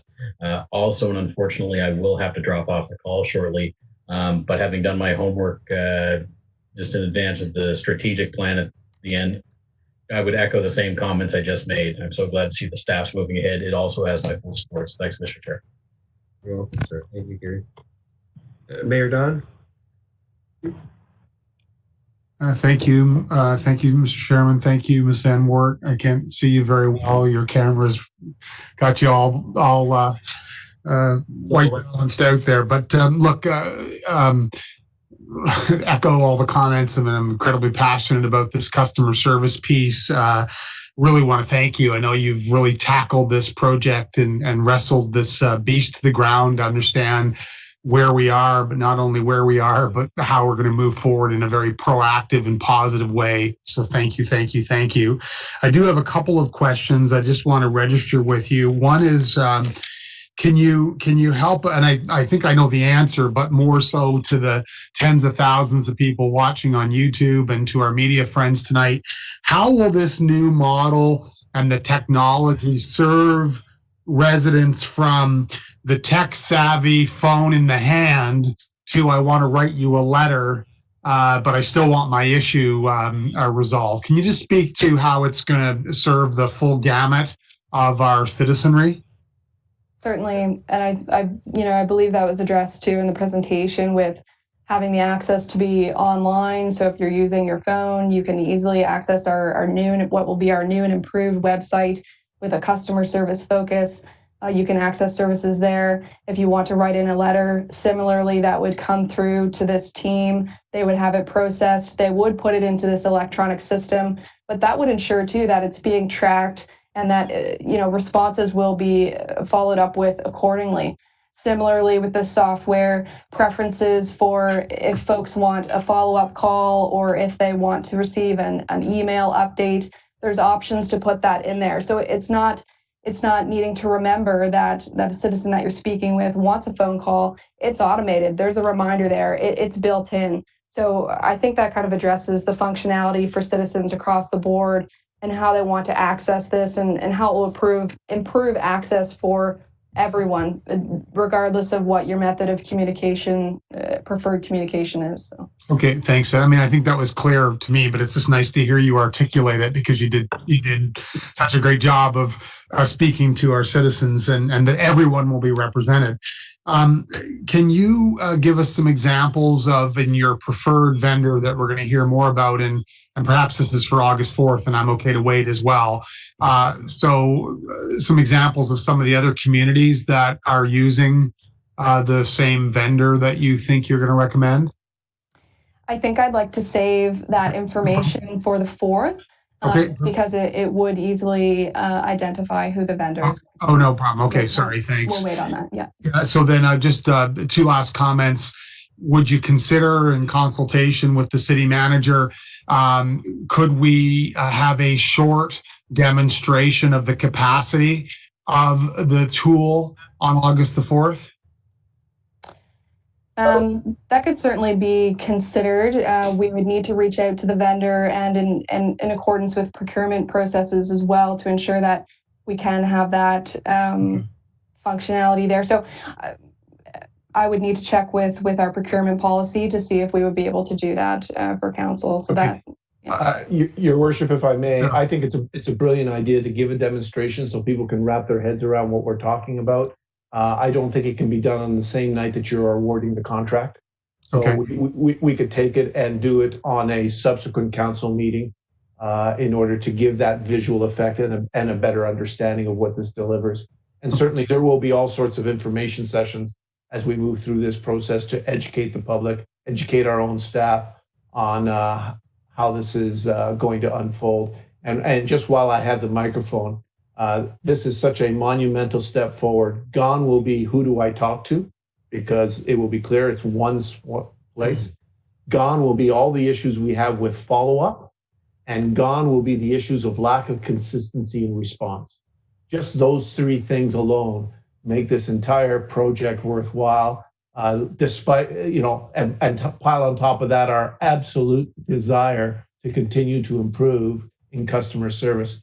I would, to the committee, again, while I have the microphone, like to recognize Rachel Van Wert. She competed for this job back in, I believe it was January or something like that, was selected for this job. And from the moment she was selected, she has been outstanding in pushing this along. It is an incredibly aggressive timeline. I have told her that there can be no slippage, so the pressure is on. But I would like to publicly recognize the work that she has done so far on this project. Thank you. Perfect. Thank you. And just one last, I think it's one last follow-up. I'm excited. This is, I don't know that folks actually recognize how monumental this is tonight, to use maybe your word, city manager. It's the data that this can drive, Ms. Van Woert. I mean, you know, in my background, I mean, we were in a bit of chaos and we got better data. We started to pull that data apart. We started to drive improvement in the organization. So, you know, I'll end with this. I'm also thrilled. It's the data, it's the reporting, it's the, you know, for citizenry to be able to go in. I have the map up on my own iPad right now of Calgary's system, where you know, you can go on and you can look at the push pin on the map. And I just, you know, end with this. Let's be proactive, leading edge, best in class, and let's think Disney when it comes to customer service. And I can't wait to see what you bring us on August 4th and to support you fully in moving this project ahead. So thank you very much. And I'd make the recommendation, if you'd allow me, to put it on the floor. Okay, the recommendation's been made by the mayor. Do I have a seconder? Second. Casey. Mr. O'Donnell, the Councillor Casey beat you to it. Councillor Reardon, did you have anything to say? Yes. Thank you very much, Mr. Chairman. Rachel, you and your team knocking it out of the park again. Mm-hmm. This is fantastic. I was, I guess, surprised when I read through this and discovered that there's really no training for that frontline service. So this, for me, is a growth initiative because we are chasing a population. We want a population. That's our bread and butter, and those are our customers. And I think you can get growth through excellent service. So I see this as a huge initiative for growth. And I think it's great.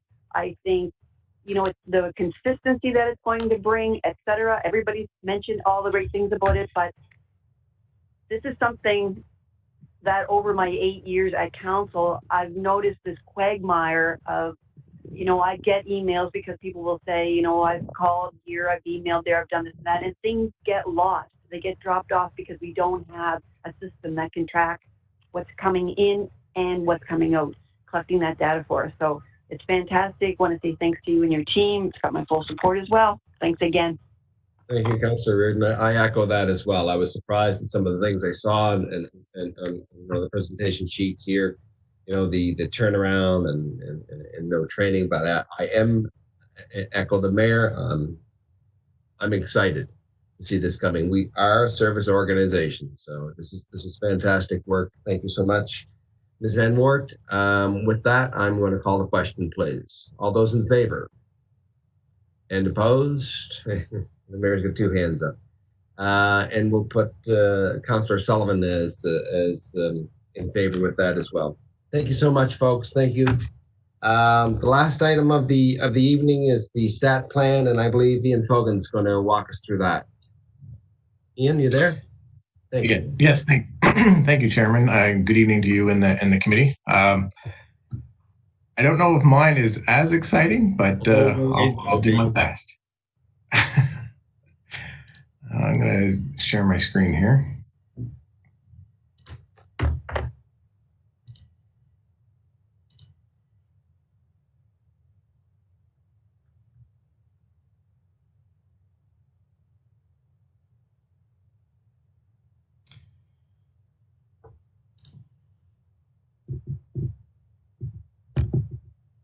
And everybody's seeing that just fine? Yes.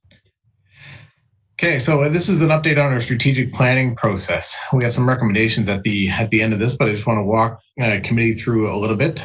So the purpose here of this presentation is to recommend a governance model to complete the planning process. We'd like to explain some guiding principles in this context of what we're going to do in the strategic planning process. We'd like to show you how we're going to recommend some policy direction. We want to review the entire process, the timeline, and of course, always show our commitment to continuous improvement. We're recommending from a governance standpoint that we form a steering committee to lead the engagement Couple of reasons behind that. One, we'd like to speed up a little bit and simplify, I guess, the reporting process.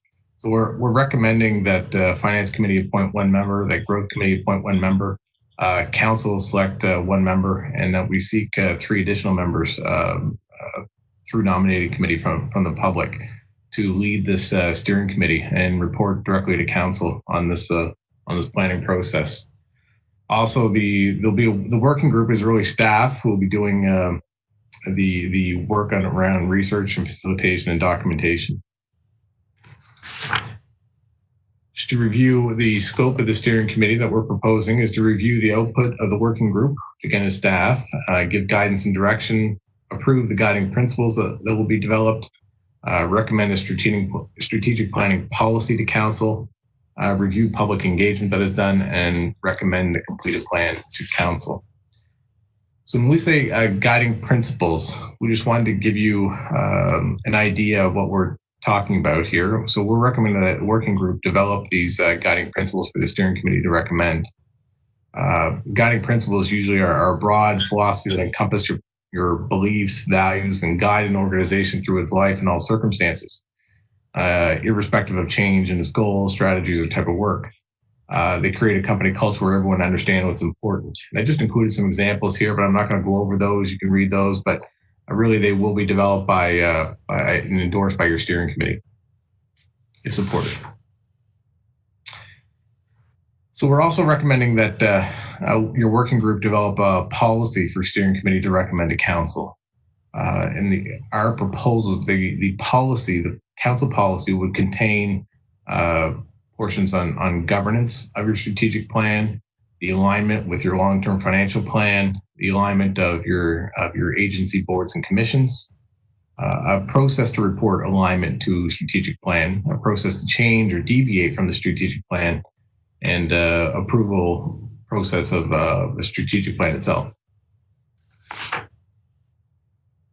This slide is just to highlight some recent engagement that we have done, just to give a scope of this. This is an input to your strategic planning process, but we do a fair amount of engagement, and so we do have a good flavor of what the public is looking for. But this will just be an input. You've seen the slide or the picture on the right several times before. But what I really want to emphasize on this slide is that we do have lots of plans, and sometimes we're criticized for saying we have all these plans and just put them on the shelf. It's not exactly true. What this strategic plan will do is we will take the previous inputs and input them into the strategic plan, and we'll be able to report and show where some of your other plans are actually being implemented and show how much compliance there are to those other plans, but also show where there may be conflict. If, for instance, you have one of your plans highlights a debt reduction, but another plan recommends a lot of infrastructure investment, that would be a conflict, and we'd hope to have that sorted out within your strategic plan. And normally we kind of do strategic planning first, and then it filters down into identifying gaps and do other plans afterwards. But we are, in this process, we are going to take into account all the previous plans that have adopted and load them up into your strategic plan. Like I said, it's this, hopefully with this, any criticism or any thoughts around that we don't follow the plans that we've done before should end. Will become part of your strategic plan. This slide is just to remind everybody what is part of our strategic plan, everything from our vision that we developed straight on down to the tactics to implement. And this is just a snapshot of the timeline, but I'll walk you through some important pieces. But basically from August to October, we plan to have some sessions where hopefully by that time we'll come out with your policy, your guiding principles, core, non-core services, a vision and mission. And from November to May of next year, hopefully we'll complete the rest of the plan from goal setting and engagement and your objectives and strategies and communication plan, and right through to committee approval and council approval.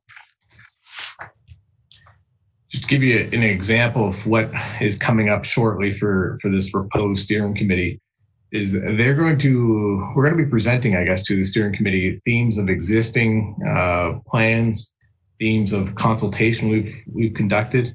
We'll do a SWOT analysis. We'll do a pestle analysis, which I included here a picture of on the side. We'll walk through existing council priorities. We'll adopt guiding principles. We're going to define what is a core or non-core service, and we'll develop a policy statement and hopefully lead through a vision and mission exercise. So this is pretty ambitious to try to accomplish, but we're going to push through. There's a lot of inputs for a steering committee to weigh through. Through October, November, we're going to conduct some public consultation. And hopefully have a recommendation to council by then of a vision and mission, what the guiding principles are and the policy we spoke of, and also the core and non-core service definition. And once all those are improved, they'll be, again, part of the inputs to our strategic plan. November to January, we're looking to have a goal setting exercise. And we'll do some more public consultation, which we're going to define what that form is once we get through what the goals are and we identify where there's conflicts. We'll define further what that public consultation is and what that form is. But it will be approved by your steering committee before that's conducted. We'll also look to obtain direction from council on the goals that we've developed. Through January to March, we'll hope to develop the other objectives, strategies, and tactics to support those goals. We'll present those to your steering committee and develop a reporting process as well. So by April of next year, we'll have hopefully approved goals, objectives, strategies, and tactics. We'll have an approved performance reporting process and endorsement of the plan by the committee with a recommendation to council. Then in May, we'll look to have approval of the strategic plan by council, not soon. Also, we're going to have any recommendations. If there's any sort of structure changes that are needed, whether it's in the city structure itself or agency boards and commissions or anything we need to change structurally in order to support the goals and objectives and strategies that we've outlined. Also, communication plan.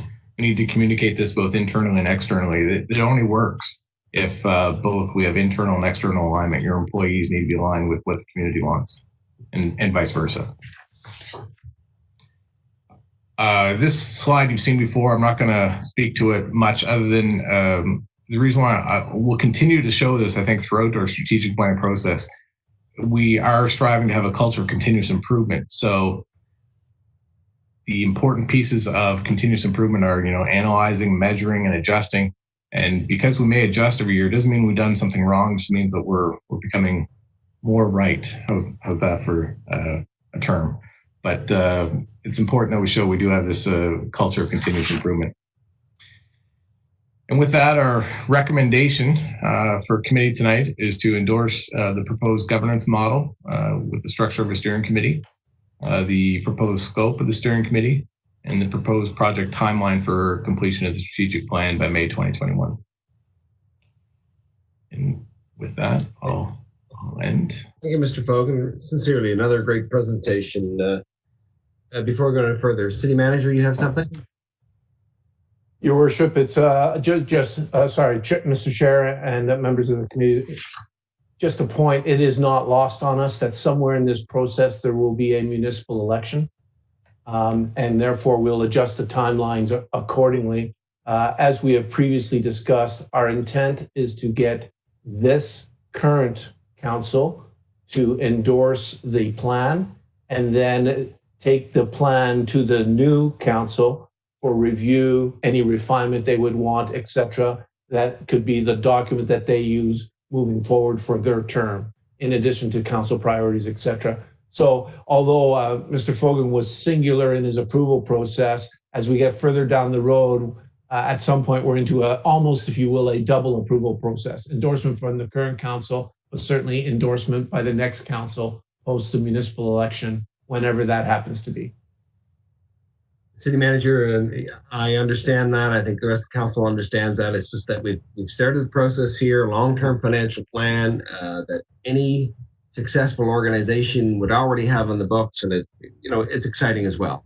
So I understand, and I believe you're fast tracking this. That's a ton of work to do in that period of time. So I'm impressed and excited about it. Mayor Darling. Yeah, I'm very excited as well, and I guess city manager with what we've covered off in the last number of weeks, months, years, really. At some point in the near term, a bit of a summary and a reflection for all of us to celebrate, perhaps just take a pause at how much has been done in each of the pillars of growth and finances and lobbying for reforms. But specifically for this presentation tonight, thanks, Mr. Fogan, again for all of your work in your new role. A bit rapid fire, I guess. I'd like to land them for you, and I'd like to land them for the city manager. So I really like the process that you've laid out. I really like the public participation in the steering committee. I think scoping that skill set out is important. We should get the skill. We should look for diversity in terms of age and other categories of diversity and so on. So public engagement broader than that, Mr. Fogan and city manager, like so critically important. You gave examples of the types of public engagement we've done in the past, and I think it's not only important that we do it, but I would also urge you to think about the ways in which you do it. So online, I did an online town hall last night. My next town hall is going to be on picnic blankets with masks in Queen Square. So I think you have to go. An old boss of mine said, dance to according to the music being played. If they're tangoing, don't waltz, and if they're waltzing, don't tango. So online, in person, there's a whole range of public engagement. This next comment, I guess, is probably more to the city manager. Around resources, city manager, I know we're tight. I know money's tight. But this is a document that is, in my view, make and break for the entire organization. Human resource, financial resources, to support Mr. Fogan's success, our success. His success is our success as a council and as a corporation. I'm just registering these with you. Next one is outside perspective. I think it's critically important through engagement, through expertise, that we, if you hang out with the same people, you're going to get the same ideas. So I think it's critically important that we really open up our minds to outside perspective.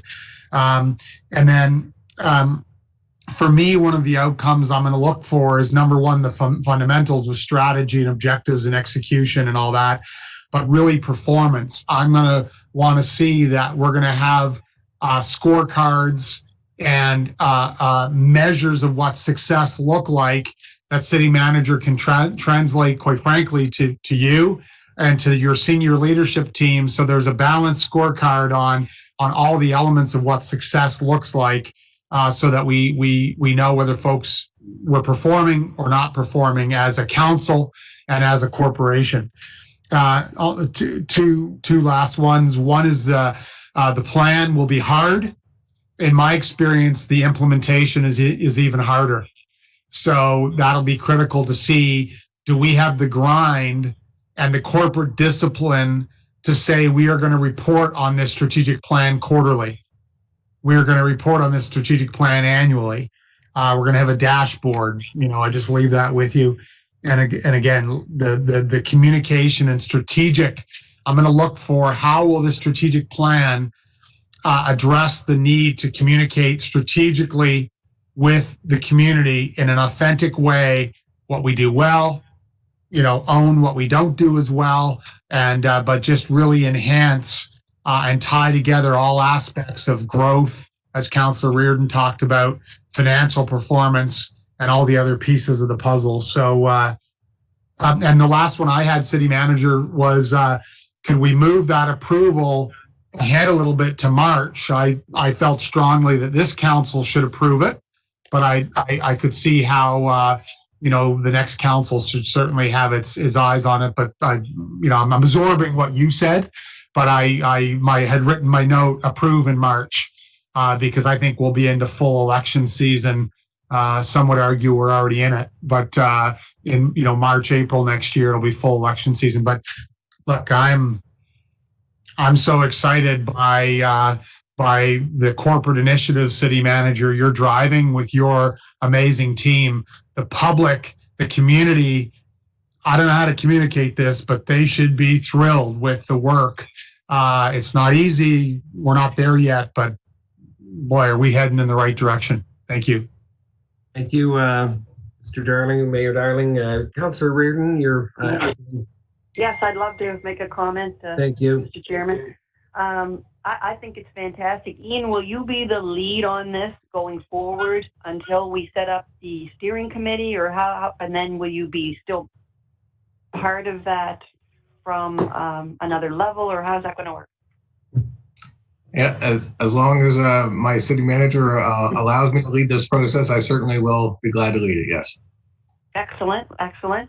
From the makeup of it, so am I assuming it's going to have 3 councillors on it and then 3 people from the public? Yes, that's correct, yes. Okay. And then when it talks about timelines, does that mean how long the plan would be good for? Like, to me, a 20-year strategic plan is goofy. I mean, I just imagine if we were looking at our 20-year strategic plan from 20 years ago, would it even be applicable? So how do we come, is that what you're talking about when you talk about timeline in the report? Or is it the timeline to put it together? No, in the report is the timeline to put it together, but we're talking about a 10-year strategic plan, but it would, it's also, I should say, a live document in that it would be constantly updated as the environment changes as well. So we're anticipating an annual approval of but always having a 10-year outlook as to our strategic direction. Okay, sounds good. And then it says here, like you would monitor, I guess, and report results.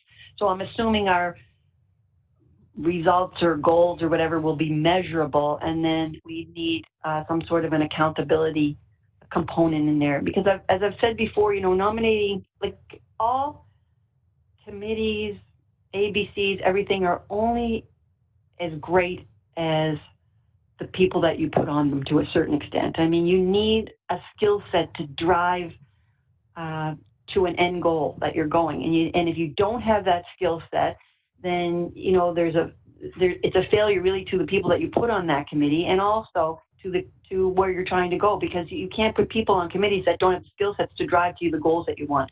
So I guess that needs to be very definitive of what we're looking for in skill sets to drive this forward. I think it's exciting. I'm happy to see it because I've sat on a lot of entities that have done strategic plans, and we tend to rely on we hire someone to come in who will give us a guide as to how we're going to go about formulating our strategic plan. So it would be nice to have those steps hammered out for us as a guide when you go forward with it. I think it's invaluable really to have this kind of information. Also, it standardizes what everyone's doing. So it makes sense, and it's another initiative that's long overdue. Very grateful to see it here. Thanks so much. Thank you, Councillor Reardon. Some great comments and questions. You do me a favor and move it for me, please. I shall do that. Move the recommendation and a seconder. Councillor Casey, thank you. I do have a few more hands. Mr. Fudge? Yes, thank you. I just wanted to mention over the next couple months, there are 2 components two projects, distinct projects. You're asking good questions with respect to performance measurement. Performance measurement is an extremely important aspect to, validate that we're effective with our strategic planning. And so we will be bringing a presentation probably in August or September that'll be led by Stephanie Rackley-Roach, as she will be responsible for performance measurement for the organization. So there'll be a complete framework brought to the Finance Committee to review as well with respect to performance. Thank you, Commissioner Fudge. City Manager Collin, would you wrap it up for us, please? Thank you, Mr. Chair.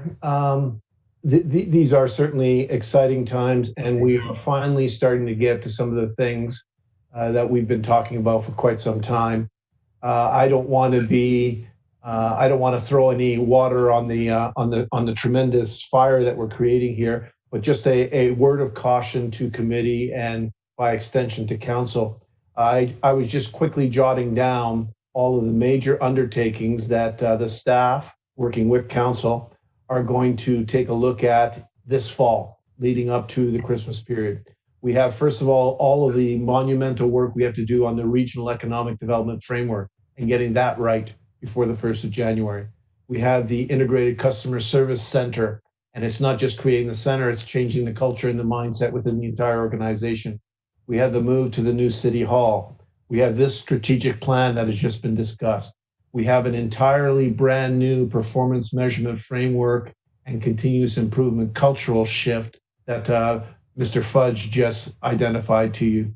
And we have the Ernst & Young operational audit implementation plan to put before council. All of that in an environment where we are still dealing with COVID-19 and we are still dealing with addressing the $10 million sustainability challenge that we have for the 1st of January. Mercifully, and thank goodness, the plans for that are in place and we are progressing well. On the note of the $10 million sustainability challenge, it was in the consent agenda, but I think it's important to highlight it. In order to make everything work smoothly and with all that work that I just described for the fall, it is our intent to come back to Finance Committee in August with the tentative budget for review and endorsement and onward transmission to Common Council. And we are looking at the end of August to have Common Council approve a provisional budget, which of course will then be adjusted in November if necessary, based on the tax roll and the various grants.